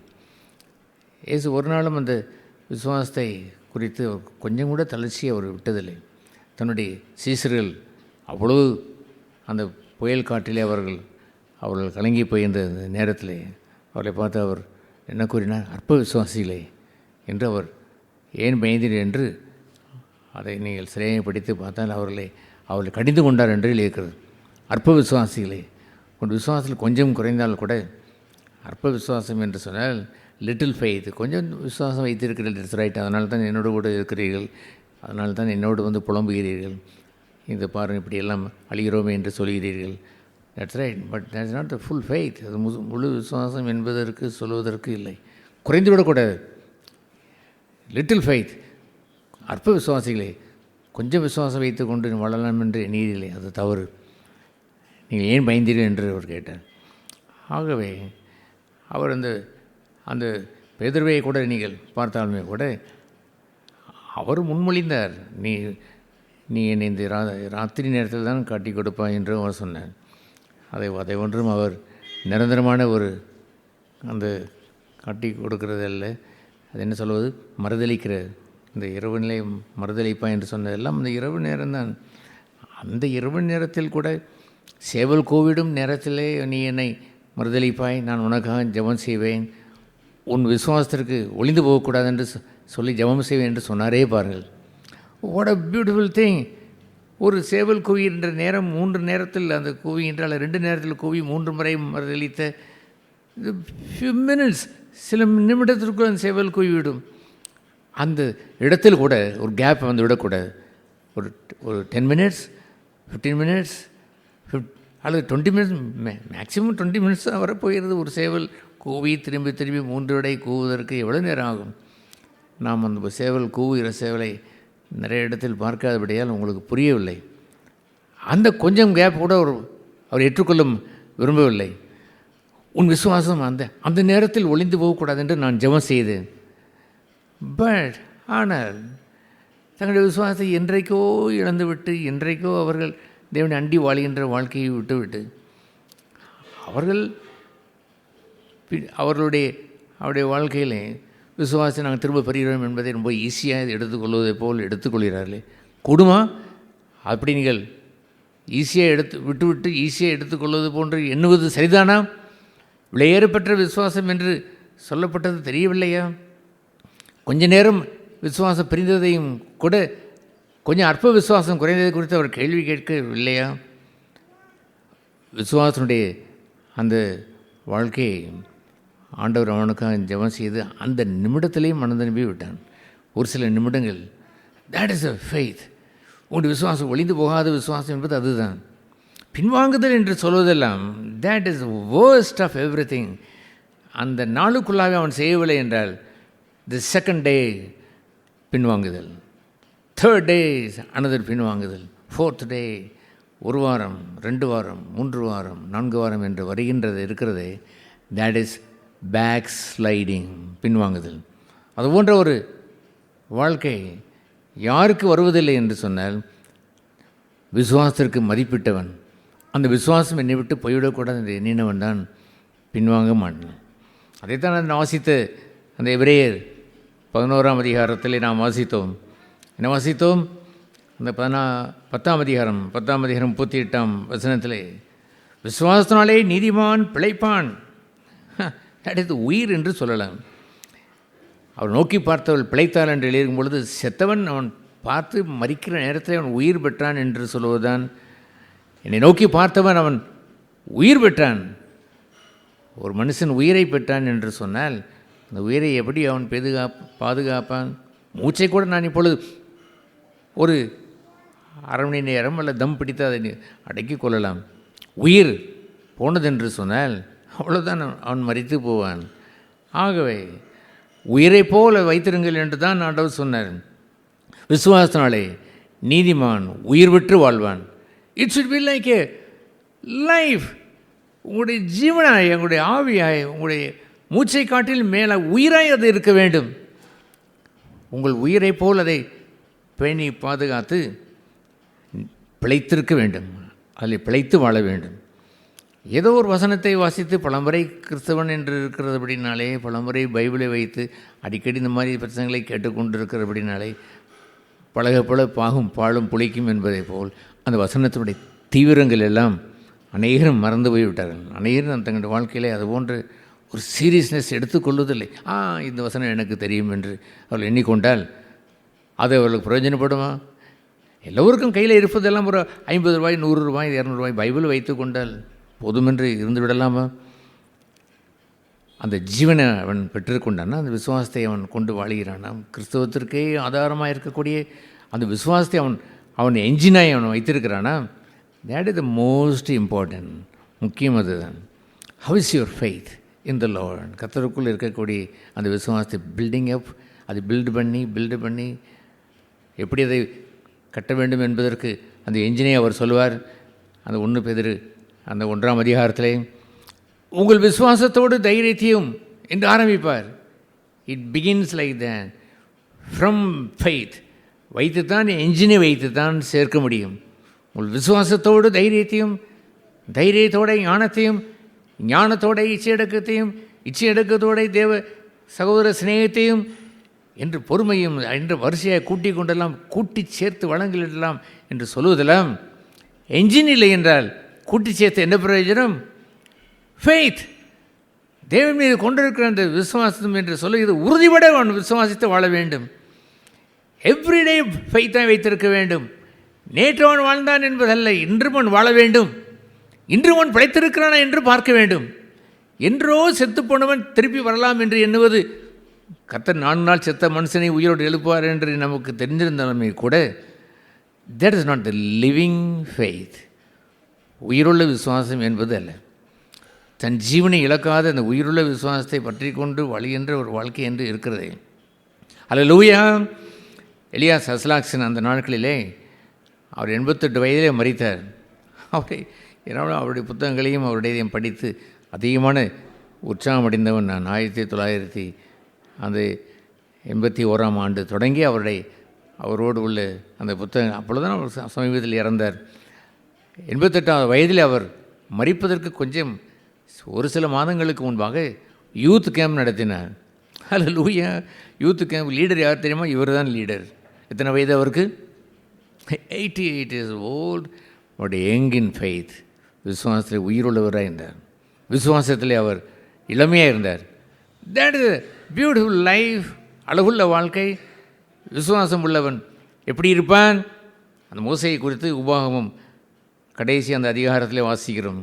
அவன் மரிக்கிற ஆண்டவராலே அழைத்து கொண்டு போன பொழுது அவனை குறித்து எழுதியிருக்கிறது. அவன் மரிக்க சென்ற நேரத்தில் அவன் வயது 120. அவன் கண்கள் சிறிதும் மங்கவில்லை. அவனுடைய பலன் சிறிது கூட குறையவில்லை என்று எழுதியிருக்கிறது. Hallelujah. If you have faith like that, விசுவாச வாழ்க்கையை வாழுகின்றவனுக்கு இதையெல்லாம் சாதாரணமாய் தருவார். அவன் சந்திக்காத சோதனையா அந்த முரட்டாட்டமான ஜனங்களை வைத்து எத்தனை அவன் துன்பப்பட்டான். தேவ ஜனத்தோடு அவன் துன்பம் அடைவதற்கு தெரிந்து கொண்டான் என்று எழுதியிருக்கிறது. ஒருவரை விட்டு போகவில்லை, சோர்ந்து போகவில்லை. இந்த ஜனங்களை வைத்து நான் எப்படி கொண்டு போவேன் என்று அவன் முணங்கவில்லை, தைரியமாய் நின்றான். எத்தனை பேர் பின்வாங்கினாலும், எத்தனை பேர் முறுமுறுத்தாலும், எத்தனை பேர் அங்கே அவர்கள் கோராவுடைய புத்திர பாதி பேர் முங்கி போய்விட்டாலும், he was in faith. விசுவாசத்தில் இருந்து தேவ ஜனத்தை அவன் விசுவாசத்திலே நடத்தி சென்றானே பாருங்கள். ஹல்லேலூயா. that gave him the strength of the body also. அவனுடைய சரீரத்திற்கும் பலன் தந்ததை. ஹல்லேலூயா. அநேக சமயங்களில் விசுவாசத்தை ஜனங்கள் சீப்பாக எண்ணுவதெல்லாம் ஆவிக்குரிய காரியம், பரத்துக்குரிய காரியம், பரலோகத்திற்கு காரியம் என்று எண்ணுகிறார்களே. அவருடைய மதியெண்ணத்தை என்னவென்று சொல்வது? ஐ டெல் யூ தேன், நான் சொல்கிறேன் கேளுங்கள். விசுவாசனாலே நீதிமான் பிழைப்பான் என்று சொல்வது ஆவிக்குரிய வாழ்க்கையை மாத்திரமல்ல ஐயா. Even in the body he will live. அவன் நோய்வாய்ப்பட்டு எதிர்க்கத்தாலும் நோய் என்று இருக்கக்கூடிய வாழ்க்கையை அவன் வாழ மாட்டான். ஏனென்றால் ஹி காட் தி என்ஜின், அந்த என்ஜின் வைத்திருக்கிறான். He keeps the faith. விசுவாசத்தை பத்திரமாய் பாதுகாத்திருக்கிறான். He will live. அந்த நீதிமான் விசுவாசத்தினாலே பிழைப்பான். உலக காரியத்திலையும் அவன் தேவன் நியமனம் செய்து வைத்திருக்கிற காலம் வரைக்கும் பிழைப்பான். அந்த நரிக்கு சொல், நான் வருகிறேன், என்னை கொன்று விடலாம் என்று எண்ணுகிறானே, என் ஆண்டவர் அனுமதித்த நாளுக்கு வரைக்கும் அவனால் ஒன்றும் செய்ய இயலாது. நான் இன்று வருவேன், நாளை ஊழியம் செய்வேன், 3ஆம் நாள் ஊழியம் செய்வேன், 3ஆம் நாள் மரித்தாலும் முன்பு உயிர் தெழுந்து நான் ஊழியம் செய்து கொண்டு தான் இருப்பேன் என்று சொன்னாரே பாருங்கள். தன்னுடைய குறைவான வாழ்க்கையில் நிறைவாய் தேவனுடைய சித்தத்தை செய்து முடித்துவிட்டு 33 வயதில் எல்லாம் முடிந்தது என்று சொன்னாரே. ஹல்லேலூயா. செய்ய வேண்டிய அனைத்து முடித்து விட்டேன், எல்லாம் நிறைவேறியது என்று சொல்கின்ற பங்கை எல்லாம் அது விசுவாசம் தர முடியும். சகோதர சகோதரிகளே, it is not the long age, நீண்ட வயது என்று நான் சொல்ல வரவில்லை. பட் ஹெல்த்தி லைஃப், ஆரோக்கியமான ஒரு உடல் உண்டவனாய், தேவ சித்தத்திற்கு அவன் ஓடுகிறவனாய், அதோடு சேர்த்து தன் குடும்பத்தையும் விசாரிப்பான், சபையை விசாரிப்பான், அவன் எல்லாவற்றையும் அவன் விசாரிப்பான், எல்லா ஒளிகளையும் அவன் செய்வான், செய்து முடிப்பான். அந்த விசுவாசத்தினுடைய முடிவை எப்படி ஆண்டவர் அந்த எபிரேயர் 12ஆம் அதிகாரம் அடுத்த அதிகாரத்தில் அவர் சொல்லுவார். அவரோ பாவியிலால் விரோதங்களை சகித்தார், அவமானத்தை எண்ணாமல் சிலுவையை சகித்து ஓடினார், பிதான் வலது வாசத்திலே போய் அமர்ந்தார். அவர் அங்கே அமருகின்ற அந்த உயர்வான அந்த வாழ்க்கை என்னவென்று சொல்லுகிறது? He ran in faith. விசுவாச ஓட்டத்தை ஓடினார். அந்த விசுவாச ஓட்டத்தை நாமும் அவரை நோக்கி பார்த்து ஓடக்கடவோம் என்று சொல்கிற கட்டளையை என் சிறு பிராயத்திலே, என்னுடைய ரட்சிக்கப்பட்ட ஆரம்ப நாட்களிலே, that is the life, beautiful life. I look unto Jesus. இயேசு நோக்கி பார்த்து என்னுடைய கைப்பட்டு புழங்கி அதிகமாக வாசித்ததெல்லாம், திரும்ப வாசித்ததெல்லாம், பைபிளை நான் 2 மூட்டை 3 மூட்டை 4 மூட்டை வாசித்தேன் என்று சொல்வதல்ல. மத்தேயு, மார்க்கு, லூக்கா, யோவானை என் கை எத்தனை முறை நூற்றுக்கணக்கான தடவை வாசித்தது என்று தெரியாது. அவரை நோக்கி பார்த்து, அவர் இன்னும் நோக்கி பார்க்க வேண்டும், அவரை நோக்கி பார்த்து பிழைக்க வேண்டும், அவரை நோக்கி பார்த்து ஜீவன் பெற வேண்டும். அந்த விசுவாசத்தை, have faith in me, faith in God, everybody say that. Hindu கூட தேவனிடத்தில் விசுவாசமாக இருக்கின்ற அவன் சொல்லுவான், have faith in me என்று சொல்வதை அவருடைய வேதத்திலே, அவருடைய சுவிசேஷத்திலே ஆழமாய் கண்டு கண்டு கண்டு கண்டு ஏராளமாய் விசுவாசத்தை உள்ளே என்னால் முடிந்த அளவிற்கு அள்ளி வைத்து வாழுகின்றனே பாருங்கள். that is important. அதைத்தான் ஆண்டவர் அந்த எபிரேயர் 12ஆம் அதிகாரத்தில் அவர் சொன்னார், அவரை நோக்கி பார்த்து, you run this race of faith, இந்த விசுவாச ஓட்டத்தை நீங்கள் ஓடுங்கள். எப்படி ஓட வேண்டும்? வாழ்க்கையில் வருகின்ற துன்பங்கள், துயரங்கள் எல்லாம் ஒன்றுமில்லை. அவமானம் வருகிறது, அந்த அவமானத்தை அவர் எண்ணவில்லை. அவர் பாவிகளால் இந்த விரோதங்கள் ஏராளம் உண்டானது, அதை அவர் எண்ணவில்லை. பாவிகளால் வந்து விரோதங்கள் என்றால் ஒரு வார்த்தையில் இல்லை அல்ல. அது ஏசாயா 53 வாசிக்கிறது போல அவர் தள்ளப்பட்டார், அவர் ஒதுக்கப்பட்டார், அவர் புறமாக்கினார்கள், அவரை ஒன்றும் இல்லாத என்று எண்ணினோம், அவர் மீது சாபம் வந்தது என்று எண்ணினார்கள், அவர் கல்லனுக்கு ஒருவராய் காணப்பட்டார். பெரிய ஒரு லிஸ்ட் இருக்கிறதே பாருங்கள். ஹல்லேலூயா. பாவிகளால் வந்து விரோதங்கள் ஒன்றா இரண்டா கூடுமான வரைக்கும் கொஞ்சம் எழுதி வைத்திருக்கலாம். ஏராளமான விரோதங்களை சகித்து he kept faith, விசுவாசத்தை வைத்திருந்தார். என்ன விசுவாசம்? he ran towards the Father, பிதாவை நோக்கி ஓடினார். தன்னை அழைத்த பிதாவை நோக்கி he ran steadfastly, அவர் உறுதிபட அவர் ஓடி அவமானத்தை எண்ணாமல், அவர் அந்த பாவிகளால் வந்த விரோதங்களை எண்ணாமல் சிலுவையை அவர் சகித்து வானங்கள் வழியாக ஏறி பிதாவினுடைய வருஷத்தில் போய் அமர்ந்தார் என்று எழுதியிருக்கிறதே பாருங்கள். ஹல்லேலூயா. that is the run of faith. அந்த விசுவாச ஓட்டம் என்பது அதுதான். எல்லாவற்றையும் முடித்திருப்பான். எவ்வளவு ஜீவிய காலம் ஸ்பேன் என்பதெல்லாம் ரெண்டாவது விஷயம். எவ்வளோ காலம் வாழ்ந்தான் என்பது ரெண்டாவது விஷயம். 33 ஆண்டுகள் வாழ்ந்தால் என்ன, அல்லது யோவான் ஸ்நானகனை போல் 30 வயதிலே மரித்து போய்விட்டான், அதுபோல் 30 வயதிலே நீங்கள் வாழ்ந்தால் என்ன. William Brainerd, he died at 19 years old, 19 வயதிலே மரித்தார். he did such a beautiful job. Missionary ஊழியங்களை அவர் செய்து புத்தகங்களை அவர் எழுதினார். 19 வயதிலே புத்தகங்கள் எழுதுவது என்றால் எங்கே இருக்கிறது? நான் ஆர்டிகிள்ஸ் எழுதியிருக்கிறேன். புத்தகங்கள் எழுதுவது என்று சொல்வது ஈஸியான காரியமில்லை. சாதாரண ஏதோ காப்பி அடித்து எழுதுகிறது, அதை நான் சொல்ல வரவில்லை. ஜீவனை வைத்து, தன் ஜீவனை வைத்து, பணைய வைத்து எழுதி வைத்தாரே பாருங்கள். 19 வயதிலே அவர் மரித்தார் என்று சொல்லும் பொழுது பாவம் என்று நான் சொல்லுவேன்? இல்லை, ஓடி முடித்தான். விசுவாச ஓட்டத்தை ஓடி முடித்து எல்லாம் முடிந்தது என்று குருவை போலவே அவன் சொன்னான். ஹல்லேலூயா. எதுவும் அவனை குறித்து எழுதப்பட்டது ஒன்றும் கீழே விழவில்லை. இயேசு கிறிஸ்துவை குறித்து எழுதியிருக்கிறது. அவர் தனக்கு எழுதப்பட்டபடியே போகிறார். மனுஷகுமாரன் தனக்கு எழுதப்பட்டபடியே போய், what was written by God, தேவனால் எழுதப்பட்டபடியே போகிறான் என்று சொல்கின்ற பாக்கியம் இருக்கிறதே பாருங்கள். That is the race of faith, விசுவாசனுடைய ஓட்டம். Hallelujah. I run this race, you all should run the race. The engine is faith, the engine is faith.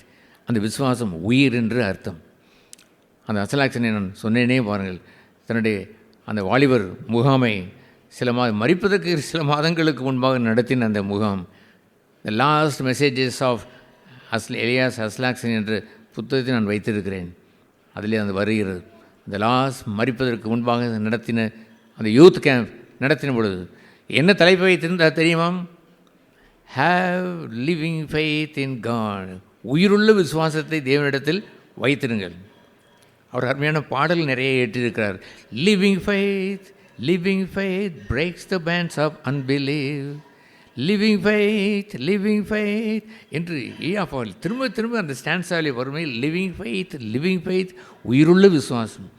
அந்த விசுவாசத்தை உயிரென்ன வைத்திருக்க வேண்டும், உயிர் போல் வைத்திருக்க வேண்டும். அதை நான் கொஞ்ச நேரம் இழந்தாலும் செத்து போய்விடுவேன். விசுவாசம் ஒளிந்து போவது எல்லாம் சில நிமிடங்கள் தான். என்னாலும் எக்காலத்திலும் பேதுரை இகழ்ந்து விடாதீர்கள். அந்த பேதுரு மறுதளித்ததை போல் நானும் என்று சொல்லிவிடாதீர்கள். அவன் மறுதளித்தது எல்லாம் கொஞ்சம் அற்பம் நேரம். அது உயிரையா, அது எப்படி அவன் மறுதளிப்பான்? அந்த இடைநேரத்தில் கூட அவருக்காக ஜெபம் பண்ணுவதற்கு இயேசு இருந்தாரே, அந்த ஜெபத்திற்கு அவன் பதில் கொடுத்தானே, ரெஸ்பாண்ட் பண்ணினானே. அவனை சொல்வதற்கு தகுதி உண்டோ? காட்டி கொடுத்த யூதாஸ் காரியத்தில் எழுதியிருக்கிறது. மறுதளித்த பேதுரு என்று ஒருவரும் எழுதவில்லை. நாம் உட்கார்ந்து கொண்டு மறுதளித்த பேதுரு என்று பேசிவிட்டு நீங்கள் பின்வாங்கி போவதற்கு அவனை சொல்லலாமா? ஒரு நாளும் இல்லை. உயிரை பெற்றவன் அப்படி சொல்ல மாட்டான். உயிர் கொண்டவன் சில சமயங்களிலே உயிர் போனதை போல் இருக்கும் பொழுது சில டாக்டர்கள் அந்த மோமெண்ட்டிலே அவனை நெஞ்சை போட்டு அமிழ்த்தியாதை சடார் என்று சில நிமிடத்திற்குள்ள அவனை திரும்பவும் அவனுடைய இரத்த ஓட்டம் ஓடும்படி செய்து விடுவார்களே பாருங்கள். அப்படி இருந்திருக்க வேண்டும். விசுவாசத்திற்கு அவ்வளோ மதிப்பு கொடுத்திருந்திருக்க வேண்டும். ஆகவே விசுவாசத்தினாலே உள்ள இந்த அந்த நீதிமானுடைய பிழைப்பை எல்லாம் உயிர்தான். பின்வாங்கி அவன் போனானால் அவன் மேல் என் ஆத்மா பிரியமாகிறாது. செத்து போனான் என்று அர்த்தம். விசுவாசம் செத்து விட்டது என்று அர்த்தம். ஏதோ ஒரு பகுதியில் அவன் செய்தாலும் செத்து விட்டான் என்று உணருவான். ஒன்றா இரண்டா எத்தனையோ நூற்றுக்கணக்கான பகுதியிலே அவன் சாவது போல உணருவான். ஆண்டவரே, என் உயிர் போவதை போல் இருக்கிறது என்று கதறுவான். அவன் ஆண்டவர் நோக்கி பார்த்தவுடனே அவன் மனம் கசந்து அழுதான் என்று எழுதியிருக்கிறது. அந்த நாட்களிலே அந்த எருசலேமிலே ஒரு வீதியிலே பேதுனுடைய சிலை வைத்திருக்கிறார்கள். அந்த சிலையை பார்த்தால் கல் சிலைதான். இந்த பக்கத்திலே கண் கீழே இறங்குவதெல்லாம் ஒரு பள்ளத்தை போல் போட்டிருப்பார்கள். என்ன இந்த பள்ளம் என்று கேட்டால், கண்ணீர் வடித்து தன் குருவை அவன் மறுதளித்ததற்காக கொஞ்ச நேரம் அந்த சேவல் கூவுகின்ற நேரத்தில் மறுதளித்ததற்காக கண்ணீர் வடித்து அவனுடைய கண்ணிலே ஒரு தடம் வந்து விட்டது. அந்த பேதுரு என்று அவர் சொல்லுவார்கள். அது இப்படி சொன்னார்களா, அது நிஜமாக நடந்தால் விடணும் ஒன்று தெரியவில்லை. நான் வசனம் சொல்வது உண்மையல்லவா? மனம் கசந்து அழுதான். அப்படி எழுதியிருக்க வேண்டும். உயிர் போனதே என்று எழுதியிருக்க வேண்டும். அவன்தான் உத்தம கிறிஸ்தவன். அவன் பேதுருவை பின்பற்றுகின்ற கிறிஸ்தவன். அந்த பேதுருவை போல் கொஞ்ச நேரம் கூட அவன் தாங்க மாட்டான். உடனே அவன் அவன் உயிர் வர வைப்பான். கூழாய் போய் அவன் கொழுந்து போய் உட்கார்ந்து கொண்டு என்றைக்காவது ஒரு நாள் நமக்கு அவர் உயிர் கொடுப்பார் என்று எண்ணுவதா? அவனிடத்தில் நான் பிரியமாகிறேன் என்று அவர் சொல்லவில்லையா? உயிரை விட்டவனிடத்தில் போய் அவர் எப்படி பிரியமாயிருப்பார்? உயிர் அற்பமாய் நின்னிடத்தில் போய் அவர் எப்படி பிரியமாயிருப்பார்? ஆகவே பின்வாங்கி போவான் என்றால் என் ஆத்மா அவனிடத்தில் பிரியமாய் இருக்கிறது. அப்படியெல்லாம் பின்வாங்குவதற்கு பெயர் என்னவென்று தெரியுமா? அந்த பிழைப்பிலிருந்து, அந்த உயிரிலிருந்து பின்மாற்றுவதற்கு நாமும் அடுத்த வசனம் கெட்டுப்போக பின்வாங்குகிறவர்களாக இருக்கிறார்கள். கெட்டுப்போக பின்வாங்குகிறவர்களாக இருக்கிறார்கள். வாட் இட் மீன்ஸ், என்ன அர்த்தம்? எது சகோதரர்களே அர்த்தம்? எல்லோரும் கவனிக்கிறீர்கள் தானே? எதுக்கு அர்த்தம்? கெட்டுப்போக பின்மாறீர்கள். எதற்கு பின்மாறினார்கள்? கெட்டுப்போக பின்மாறீர்கள். இதெல்லாம் உள்ளத்தில் ஆழமாய் தைத்து விட வேண்டாமா? இதை வைத்து கரங்களை வைத்து, இறைவா தெய்வமே, நான் கெட்டுப்போக விரும்பவில்லை, என் ஆத்மா ஈடேற வேண்டும். அங்கே என்ன இருக்கிறது? ஆத்மா ஈடேறு என்று சொன்னால் ஆங்கில பைபிள் தான் அதிகம் படிப்பேன். தி சேவிங் ஆஃப் த சோல். என் ஆத்மா கண்டினியூஸாக சேவிங் என்று சொன்னால் சேவிங் would be saved என்று சொல்கிறதை போல் ரட்சிக்கப்பட்டு கொண்டே இருக்கிறோம், முற்றிலுமாய் ரட்சிக்கப்படுவோம். இந்த சேவிங் ஃபெய்த்தை, அந்த ஈடேறுகின்ற அந்த ஃபெய்த்தை உடையவர்களாக இருக்க வேண்டும். ஆகவே எப்படி விசுவாசிக்க வேண்டும்? மரண பரியந்தம் விசுவாசிக்க வேண்டும். எப்படி விசுவாசிக்க வேண்டும்? ஈடேறு வரைக்கும், அந்த ஆத்மா ஈடேறி போகும் வரைக்கும். இந்த சேவிங் என்று வருகின்ற ஐஎன்ஜி, அந்த இங்கு வருகின்ற தொடர்ச்சியாய் அவன் வாழ வேண்டும். ஐயா ஹல்லேலூயா. என்னமோ இந்த பூமியிலே அவன் வாழ்கின்ற ஒரு வாழ்க்கையை அவன் பெரிய வாழ்க்கை என்று கஷ்டப்பட்டு வாழ்வதை போல் வாழ்வது ஒரு கிறிஸ்தவமா? I will lot of enjoyment with God. தேவனிடத்தில் ஏராளமான என்ஜாய்மெண்ட்டை நான் பெற்றவன். இந்த பூமியே எனக்கு பரலோகம் போல் இருக்கிறது. எஸ், அதனுடைய அர்த்தம் என்னவென்றால் பரலோகம் போக வரவில்லை என்று நான் சொல்ல வரவில்லை. ஆனால் தாவீதை போல் சொல்வதற்கு எனக்கு உரிமை பெற்றிருக்கிறேன். பரலோகத்தில் உண்மையின்றி எனக்கு யாருண்டு? பூலோகத்திலும் உண்மை தவிர வேறொரு விருப்பமில்லை என்பதை லிங்க் பண்ணினாரே பாருங்கள். பவுல் சொல்லுவார், நான் இங்கிருந்து பரலோகம் போவதற்குத்தான் ஆசை, ஆகிலும் நான் இங்கே இருப்பது என்னுடைய ஊழியத்தை உங்களுக்கு பிரயோஜனம் என்று இருக்கிறேன். எப்படி இருந்தாலும், இங்கே இருந்தாலும் அங்கே இருந்தாலும் எனக்கு எல்லாம் ஒன்று தான் என்று ஒரு சொல்வாரே பாருங்கள். இது ஒரு கஷ்டமான வாழ்க்கையா? ஏராளமான துன்பங்களை அவரை போல அநேக பாடுகளை பட்டு நான் போவதற்கெல்லாம் அவர் முகத்தை பார்க்கிறேனே பாருங்கள். கொஞ்ச காலம் காணாதே போல் அந்த துக்கம் வந்து அடையும் பொழுது அதை கொஞ்சம் விளக்கினுடன் முகத்தை நான் பார்க்கிறேனே பாருங்கள். That's enough. ஆண்டவரே, பூலோகத்திலே உண்மை நான் காண்கின்றதை அந்த அற்புத வாழ்க்கை போதும். அந்த சாது சுந்தர் சிங் சொல்லுவார், நான் பரலோகம் சென்றவுடனே தேவனுடைய முகத்தை நான் பார்க்கவில்லை என்றால் ஒரு ஜெபம் செய்வேன். இறைவா, வேர் ஆர் யூ, எங்கே இருக்கிறீர்? பரலோகம் வந்து விட்டேன், போதுமா? No, I want to see you face to face. முகத்தை தரிசிக்க விரும்புகிறேன். தேர்ஃபோர் அவர் எனக்கு ரெஸ்பாண்ட் பண்ணவில்லை என்றால் I will make a request என்று சொன்னார். ஒரு வேண்டுதலை செய்வேன், என்னை மீண்டும் திபெத்திற்கு அனுப்பும். திபெத்திற்கு சென்று நான் ப்ளீடிங் அந்த காலோடு நான் நடந்து சென்ற அந்த காடுகளுக்கு என்னை அனுப்பும். அங்கே நான் பாடுபட்ட காலங்களிலெல்லாம் உன் முகத்தை தரிசித்தேனே, அது போதும், கீழே அனுப்பிவிடும் ஐயா என்று கேட்பேன் என்று அவர் சொன்னார். அல்லேலூயா. உபத்திரவத்திற்கு என்ன மதிப்பு கொடுத்தார் பார்த்தீங்களா? இந்த பூமியில் வாழ்ந்த உபத்திரவத்தை பெரிதென்று எண்ணுகின்ற இருக்கிறார்களே. இந்த உலகத்தில் வாழ்கின்ற மக்களைப் போலவே, அஞ்ஞானிகளைப் போலவே இந்த விசுவாசிகளும் சொல்கிறார்களே, செத்து போயெல்லாம் போல் இருக்கிறதே, எப்படான்னு போவோம் சாவோம் என்று இருக்கிறோம் என்று இருக்கிறதே. Useless Christianity. சவாலிடும் கிறிஸ்தவத்தை வாழ்கிறார்கள். பக்கத்து வீட்டு சகோதரிக்கு அவர் சவாலாக கொடுத்தார்கள். தீமையை கொண்டு வந்து தருகிறார்கள், அவிசுவாசத்தை கொண்டு வந்து புகட்டுகிறார்கள். அவர் கேட்டார், உபத்திரவத்திலே உண்மை நான் காண்பேன். ஆகவே send me again to Tibet. திபேத்துக்கு என்னை அனுப்பி அந்த காடுகளின் மத்தியிலே நான் ஊழியம் செய்து அனுப்பும். அங்கே நான் உண்மை கண்டு அனுபவித்ததை போல் உள்ள மேலான வாழ்க்கை ஒன்றும் இல்லை. அதைத்தான் நானும் சொல்கிறேன். இந்த பூமிக்குரிய வாழ்க்கையிலும் அவரோடு நான் மகிழ்ச்சியாக வாழ்கிறேன். அவனுடைய வாழ்க்கை ஈடேறி, என் ஆத்மா ஈடேறி அங்கே போகும் பொழுது, the saving faith finally with God என்று வரும்பொழுது I will be sit with the Father. பிதாவோடு அமர்ந்திருப்பேன், குமாரனோடு அமர்ந்திருப்பேன். அங்கே தான் யுகம் என்றால் என்னவென்று தெரியும், நித்தியம் என்றால் என்னவென்று புரியும். நித்திய காலம் என்று சொல்வதெல்லாம் கிறிஸ்தவர்களுக்கு இந்த பூமியிலே கொஞ்சம் சலிப்பை போல் சில காலங்களில் இருக்கிறது. சபையிலே கொஞ்சம் நேரம் ஆகிவிட்டால் கூட வாட்சை பார்க்கிறவர்கள் இருக்கிறார்கள். அவர்களுக்கு நித்தியத்தை பற்றி உணர்வு இருந்தால் தெய்வ சமூகம் இருக்கிற இடத்திலே போய் இப்படி நாம் பார்க்கலாமா என்று யோசிப்பான். அங்கே தொங்கிக் கொண்டிருக்கலாமா என்று கூட யோசிப்பான். மிகுந்த கவனமாக அவன் இருப்பான். ஏனென்றால் அவன் இந்த பூமிக்குரிய தேவனுக்குரிய காரியங்களை அவ்வளோ மதிப்பிட்டு இருப்பான். அவ்வளோ மதிப்பிட்டு ஒரு மனுஷனுக்கு தான் நித்தியம் காத்திருக்கிறது. அந்த நித்தியத்திலே அவன் சலிப்பில்லாத வாழ்க்கையை வாழ்வான். இங்கேயே சலித்து போன ஒரு மனிதனை பார்த்து, சரியப்பா இங்கே தூங்கி கொண்டு இருக்கிறாய், இங்கே ரொம்ப டல்லாக இருக்கிறாய், இங்கே நீ சோர்ந்து போயிருக்க, வா உன்னை சோர்வையெல்லாம் அகற்றினோடனே நான் பரலோகத்தில் சேர்க்கிறேன் என்று உங்களை சேர்ப்பான் என்று நீரில்லாம். அங்கே கண்ணீர் இல்லை, அங்களுடைய துக்கம் இல்லை என்று சொல்வதெல்லாம் இவர்கள் கடந்து வந்த பாதை தான். இயேசுவும் மரித்தார், ஆனால் ஒரு முறை தான் மரித்தார், மீண்டும் என்ன செய்ய மாட்டார், மறிக்க மாட்டார். நம்மை போல் எல்லாவற்றிலும் பாடுகளை பட்டார், ஒரு முறை தான் பாடுபட வந்தார், மீண்டும் அவர் பாடுபட என்ன செய்வதில்லை, அவர் வரப்போவது இல்லையே. நித்தியம் என்று சொல்வதெல்லாம் பேரானந்தத்திற்குள் பிரவேசித்து விட்டார் இயேசு. மீண்டும் அவர் வரப்போவதில்லை. நித்திய காலமாய் அனுபவிக்கிற மகிழ்ச்சிக்கும் நித்திய சமாதானத்திற்கும் ஓயாத பேரின்பத்திற்கும் விளக்கம் ஒன்றும் இல்லையா. பட் வில் என்ஜாய் தென். அதை போன்ற அந்த உறவை நாம் என்ஜாய் பண்ணுவோம். இவ்வளோதான் உங்களுக்கு பிரியமான பிரியாணி நீங்கள் சாப்பிட்டால் அவ்வளோதான், அதற்கு மேல் சாப்பிட இயலாது. இன்னும் சாப்பிடுன்றால் வாந்தி தான் வரும் என்று சொல்வார்கள். இந்த பூமியிலே உள்ள இந்த குறைவானதை அல்ல சகோதரர்களே, நிறைவானதை அடைகின்ற ஒரு வாழ்க்கை இருக்கிறது.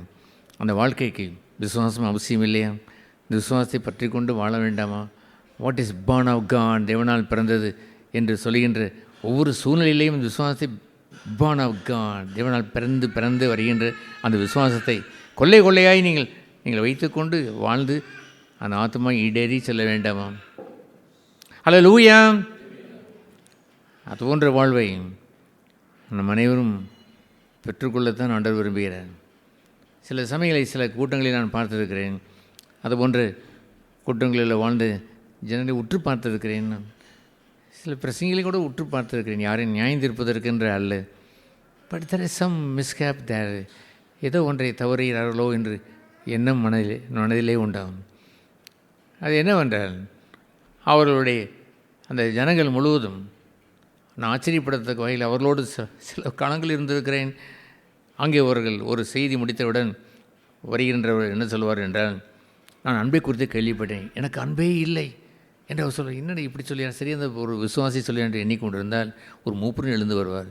நான் இன்று தான் கண்டேன், எனக்கு அன்பில்லை என்று கண்டேன் என்று சொல்வார். என்ன ஐயா, இப்படி நீங்கள் வாழ்வதுதான் விசுவாச வாழ்க்கையா? பிழைத்து வாழ்கின்ற வாழ்க்கையா? பிழைத்தவனை போல பேசுகிறார்கள், செத்தவனை போல் பேசுகிறார்கள்.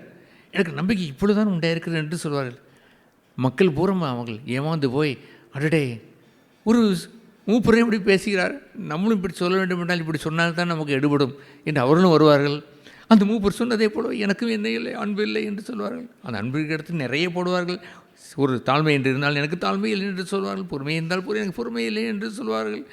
எனக்கு சகிப்புத்தன்மை இல்லை என்று எல்லாமே இல்லை இல்லை இல்லை இல்லை இல்லை இல்லை என்று சொல்வதற்காக ஒரு நம்பிக்கை அறிக்கை கூட்டம் என்று வைத்துக் கொள்வது. அது நம்பிக்கை அறிக்கை என்று கூட்டத்தை வைத்துக் கொள்வதற்கு காரணம் என்னவென்று சொன்னால், இப்பொழுது இல்லை இனி வரும் என்று சொல்வதை போல் விசுவாசிக்கிறவன் அந்த நீதிமான் விசுவாசத்தினாலே பிழைப்பான். என்று பிழைப்பான், டுடே, இன்று பிழைப்பான். இயேசு சொல்லவில்லையா, மனுஷன் தினசரி அப்பத்தினால் வாழ்வது மாத்திரமல்ல, என் வாயிலிருந்து புறப்படுகின்ற வார்த்தையினாலே every day, he will live every day. ஒரு நாள் உயிரோடு வாழ்ந்தால் நீங்கள் போதுமான சகோதர சகோதரிகளை கேட்கிறேன், உங்களை தான் கேட்கிறேன். எல்லோருக்கும் ஜெபம் செய்யுமா, ஆண்டவரே இன்று இரவு நாங்கள் தூங்க போகும்போது செத்து போகட்டும் என்று சொல்லுவோமா? என்ன சொல்லுவீர்? பைத்தியமாக இருக்கிறது சகோதரா, இது என்ன ஜெபம்? we want to live tomorrow. இயேசு கிறிஸ்து நேற்றும் அவர் இன்றும் என்றும் மாறாதே போல் we want that life என்று கேட்க மாட்டீர்களா? கேட்பீங்களா? கேட்க மாட்டீர்களா? இதோடு முடிந்து விட விட்டது என்று சாவதற்கு யாராவது ஜெபம் பண்ணுவார்களா? விசுவாசத்தினாலே நீதிமான் பிழைப்பான், உயிரோடு இருப்பான், உயிருள்ள விசுவாசம் கொண்டிருப்பான். அந்த எலியாஸ் அசலாக்கனுடைய பாடலை நான் அவர் பாடுவதிலே நான் கேட்டிருக்கிறேன். Living faith breaks the bands of unbelief. Living faith leads into eternal life. Living faith என்று பாடுவாரே பாருங்கள். அடிக்கு மேல் அடியை பாடுவார். நியூ சாங் என்று அந்த நார்வேஜியன் அந்த பக்தன் எழுதின அந்த பாடல் இன்னும் வைத்திருக்கிறேன். அடிக்கடி அந்த சில ராகங்கள் எனக்கு தெரியாவிட்டாலும் அவர் எழுதினை சும்மாவது நான் வாசித்து பார்ப்பேன். கரண்ட்டை தொட்டதை போல் இருக்கும். ஒரு உயிரோட்டத்துக்குரிய கரண்ட்டை தொட்டதை போல் சுரென்று அடிக்கும். I want than, I love this. எத்தனை எலியாஸ் அசலாக்சனுடைய ஆர்டிக்கலை பப்ளிஷ் பண்ணியிருக்கிறோம். 1 2 நிறைய நான் தேடி பிடித்து அவருடைய புக்கெல்லாம் ட்ரான்ஸ்லேட் பண்ணி முடித்து அவருடைய பேர் என்ன, அந்த என்ன சொல்வார்கள், வலைதளம் என்ன சொல்லுவாங்க, வெப்சைட்டில் போய் பார்த்து அந்த வெப்சைட்டில் போய் எடுத்து அதை எல்லாம் ட்ரான்ஸ்லேட் பண்ணி கொள்ளையாக நேசித்து நான் ட்ரான்ஸ்லேட் பண்ணினது உண்டு.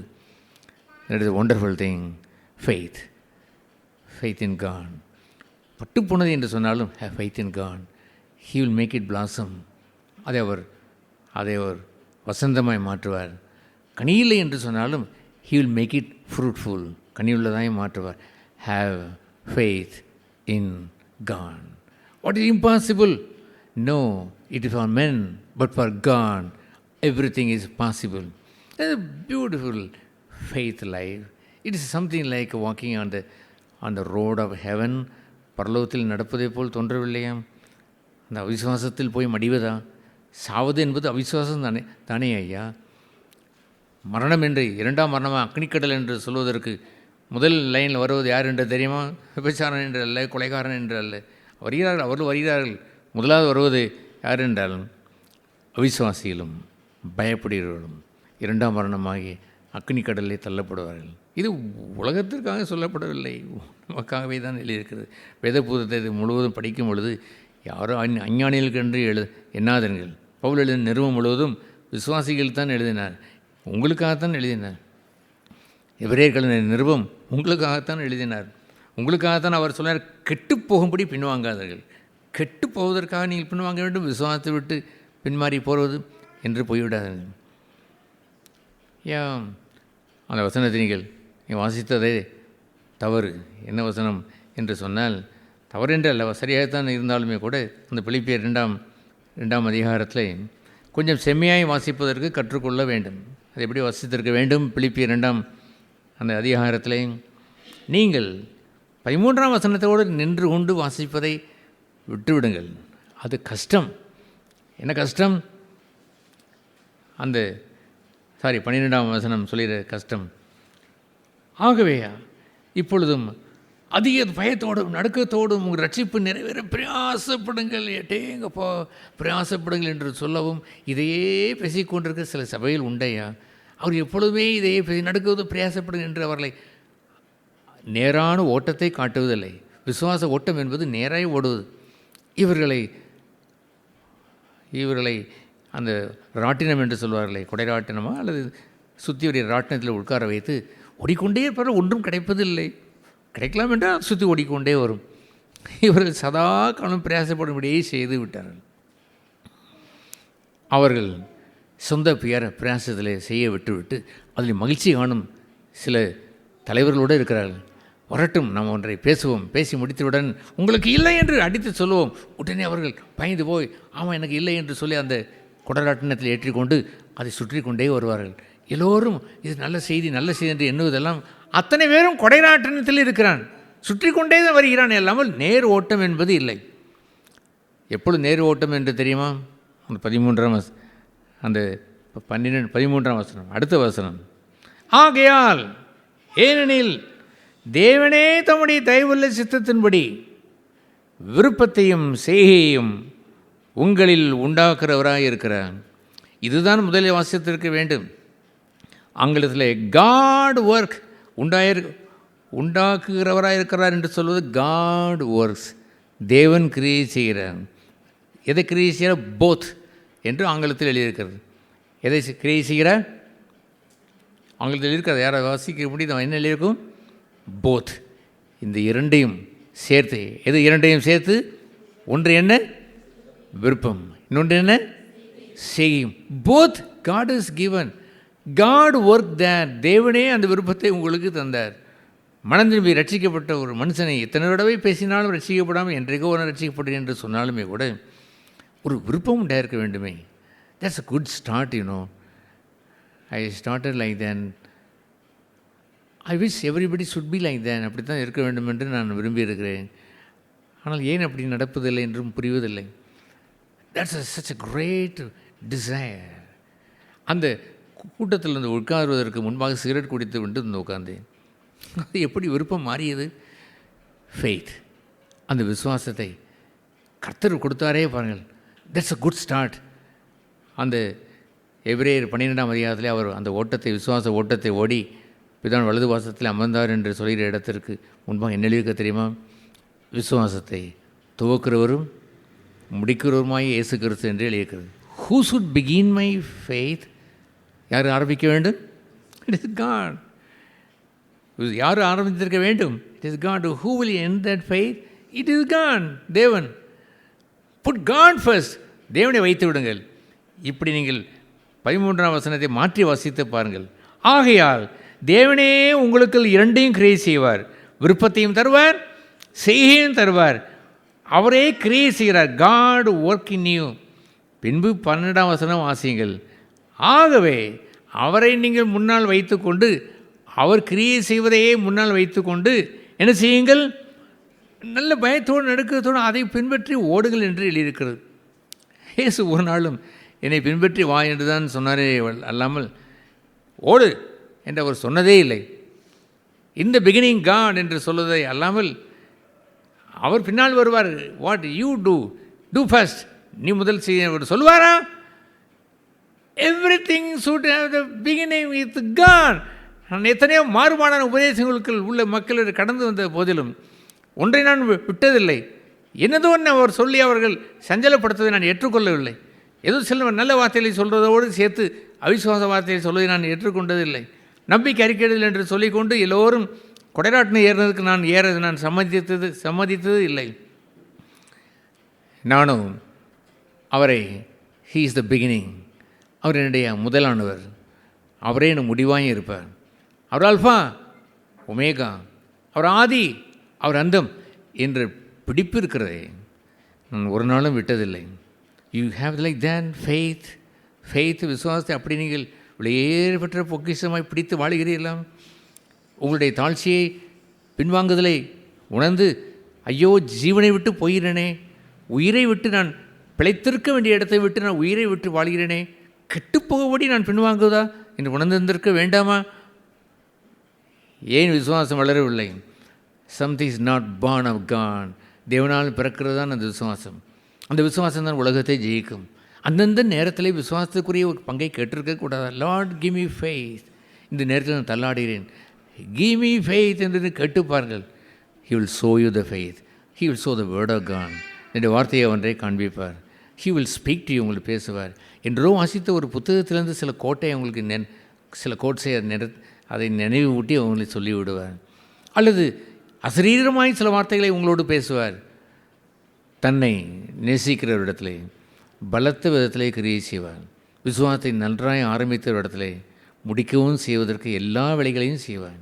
குறைவாய் இருந்தாலும் சரிதான். எத்தனையோ தடவை நான் சொல்லியிருக்கிறேன், ஆண்டவரே நீர் என்னை நினைத்து என்னை தூக்கி எடுத்து என்னை அணைத்து கொண்டு என்னை செம்மைப்படுத்தி நடத்துவதற்கு நான் எம்மாத்திரம் I am such a worst fellow, இப்படி இருக்கிறேனே, என்னையும் நீ நேசித்து என்னை கொண்டு வந்தீரே. ஹல்லேலூயா, he will do wonderful things. அற்புதமான கிரிகளை அவர் செய்து முடிக்கவும் செய்வார் ஐயா. Do you believe that engine? இந்த என்ஜினை விரும்புகிறீர்களா? ஹல்லேலூயா. முதலாவது இதை சொல்ல உங்களால் கொடுமா? எது முதலாவது? தேவன் என்னிடத்திலே கிரியை செய்கிறார். இரண்டையும் சேர்த்து அவருடைய விருப்பத்தையும் அவர் மேல் கொண்ட செய்கையையும் என்ன செய்வார்?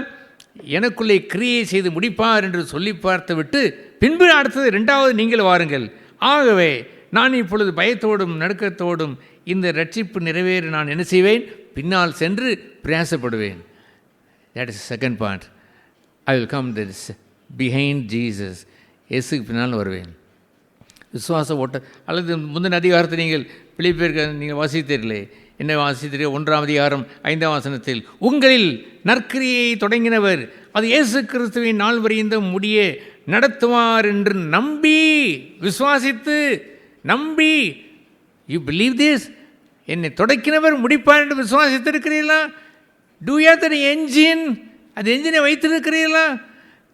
அந்த நாட்களில் எங்களுடைய விருந்தினரில் உள்ள வீட்டில், எங்கள் அப்பா வீட்டு பக்கத்தில் தான் ஸ்டேஷன் உண்டு. அங்கே ஃபயர் இன்ஜினை தான் வைத்திருப்பார்கள். ஒரு இன்ஜினை ஃபயர்லாம் ஆஃப் பண்ணி விட்டு போய்விடுவார்கள். பின்பு அவர்கள் வருவார்களே பாருங்கள். அந்த டைம் வரும்பொழுது 1 மணி நேரத்துக்கு முன்பே அந்த ஃபயர்மேன் வந்து அந்த கோல்ஸ் எல்லாம் அந்த நிலக்கரியெல்லாம் உள்ளே போட்டு அந்த ஃபயர்மேன் அதை தீ வைத்து மெல்ல நீராக வந்து காலை அவன் பிடலை அமுக்குவான். புசு என்று ஒரு சவுண்டு வந்து அங்கே என்ஜினை அவர் நீராவியெல்லாம் தள்ளிக்கொண்டு சுக்கு சுக்கு என்று ஓடுகிறதே பாருங்கள். அப்படி இருந்திருக்க வேண்டும். மேக் இட் அலைவ், உயிருள்ள அந்த என்ஜினாய் மாற்றிவிடுங்கள். அந்த என்ஜினை தீப்பற்றி வையுங்கள். அந்த என்ஜின் பற்றி எரிய கடவுது. அந்த விசுவாசம் என்ற என்ஜினை நீங்கள் பற்றி வைத்து விட வேண்டாமா? எப்படி இருந்திருக்க வேண்டும்? எங்களிலே நற்கரியை தொடங்கினவரும் அவர்தான், இயேசு கிறிஸ்து நாள் வரைந்த முடியை நடத்துகிறவரும் அவர்தான். இதை நம்பி வாழுகின்றவன் விழமாட்டான் ஐயா, எக்காலம் விழமாட்டான். அது யாருக்கோ சொல்கின்ற சாட்சி என்று சொல்வதை விட, கண்டவன் நாங்கள் கண்டோம், அதை நோக்கினோம், கண்டோம், அதற்கு நாங்கள் சாட்சி என்று சொல்வதுதான். ஐ ஆம் தட் விட் டெஸ்டிமனி. குறைவுள்ளவன், ஆனாலும் தொடங்கின கிரியை இன்று வரை அவர் பிரேக் ஆவதற்கு நான் விட்டதில்லை. நானும் போனதில்லை, அவரும் விட்டதில்லை. அவர் என்னை துவைக்கினவர், முடிக்கவும் செய்தார். இந்த அற்புதமான இந்த வாழ்க்கையை வாழாமல் அது பின்பு கீழே அந்த வாசித்த அந்த வசன 2 பிலிப்பியில் வாசித்ததை போலவே கோணலும் அறுபடமான அந்த சந்தையை விட்டு நினைச்சி கடவும், ஜீவ வசனத்தை பிடித்து கொண்டு நேராய் ஓடக்கடவும். சும்மா முறுமுறுப்பும் அது இல்லை இது இல்லை என்று குறைச்சலாம் ஓடக்கூட முறுமுறுப்பும் தற்கிப்பில்லாமல் என்ன செய்யுங்கள்? நேராய் ஓடுங்கள் என்று அவர் சொல்வாரே. விசுவாச ஓட்டத்தை ஓடுகிறவன் கம்பீரமாய் ஓடுவான். அந்த ஒலிம்பிக் ரேஸில் ஓடுவதை போல் அந்த நாட்களே என்னுடைய காலேஜ் படிக்கிற காலங்களிலே அந்த ஒலிம்பிக் வந்து ரேஸை ஓட்டி கொண்டு வருவான். நல்ல ஆஜானுபாகம் வருவான். அவனுக்கு இப்போ நான் ஓடினா நன்றாக இருக்குமோ என்று கொஞ்சம் ஆசைப்படுவேன்.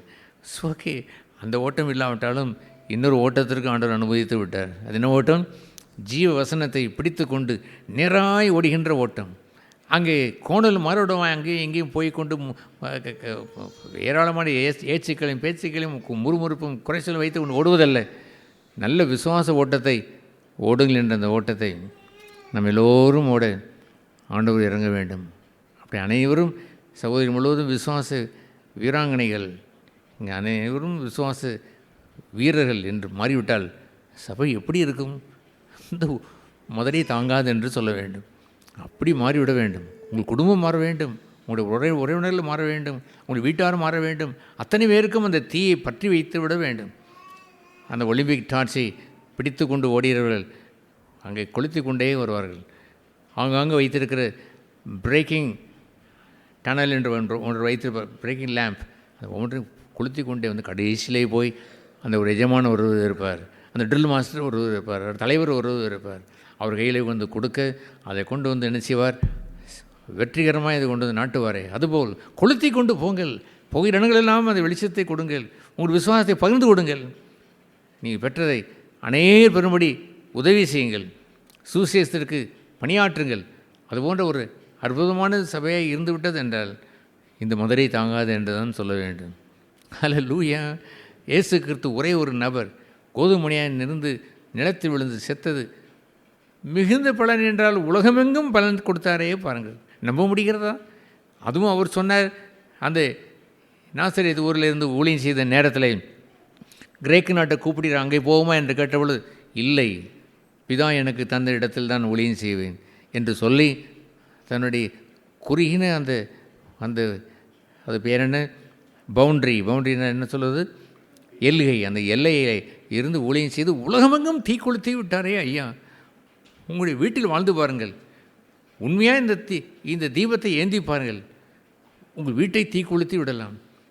உங்கள் வீட்டார் அனைவரும் சுவிசேஷத்தை அறிந்து கொள்வார்கள், உறவினர்கள் அறிந்து கொள்வார்கள். எத்தனையாவது ஒரு வகையில் நீங்கள் பத்திரிகை மூலமாகவோ அல்லது வெப்சைட்டு மூலமாகவோ யூடியூப் மூலமாகவோ திஸ் அண்ட் தேட் என்று செய்து கைக்கு கிடைத்ததெல்லாம் செய்து செய்து செய்து செய்து எதையாயிலும் அதை செய்து பரப்பி வைத்து விடுவார்கள். ஏனென்றால் கையிலே இருப்பதெல்லாம் இந்த ஜீவ வசனத்தை பிடித்து கொண்டு நேராய் ஓடுகிறவர்கள், கொளுத்தி கொண்டே போவார்கள். முடிவிலே தங்களுடைய அரசனை காணும் பொழுது, ராஜாவை அவர் காணும் பொழுது அவர் அதில் கொடுக்க அதை மகிழ்ச்சியோடு அதை குத்தி வைத்து அவர் அந்த ஒலிம்பிக் வீரனை அவர் பாராட்ட, தேட் இஸ் ஒண்டர்ஃபுல் திங்.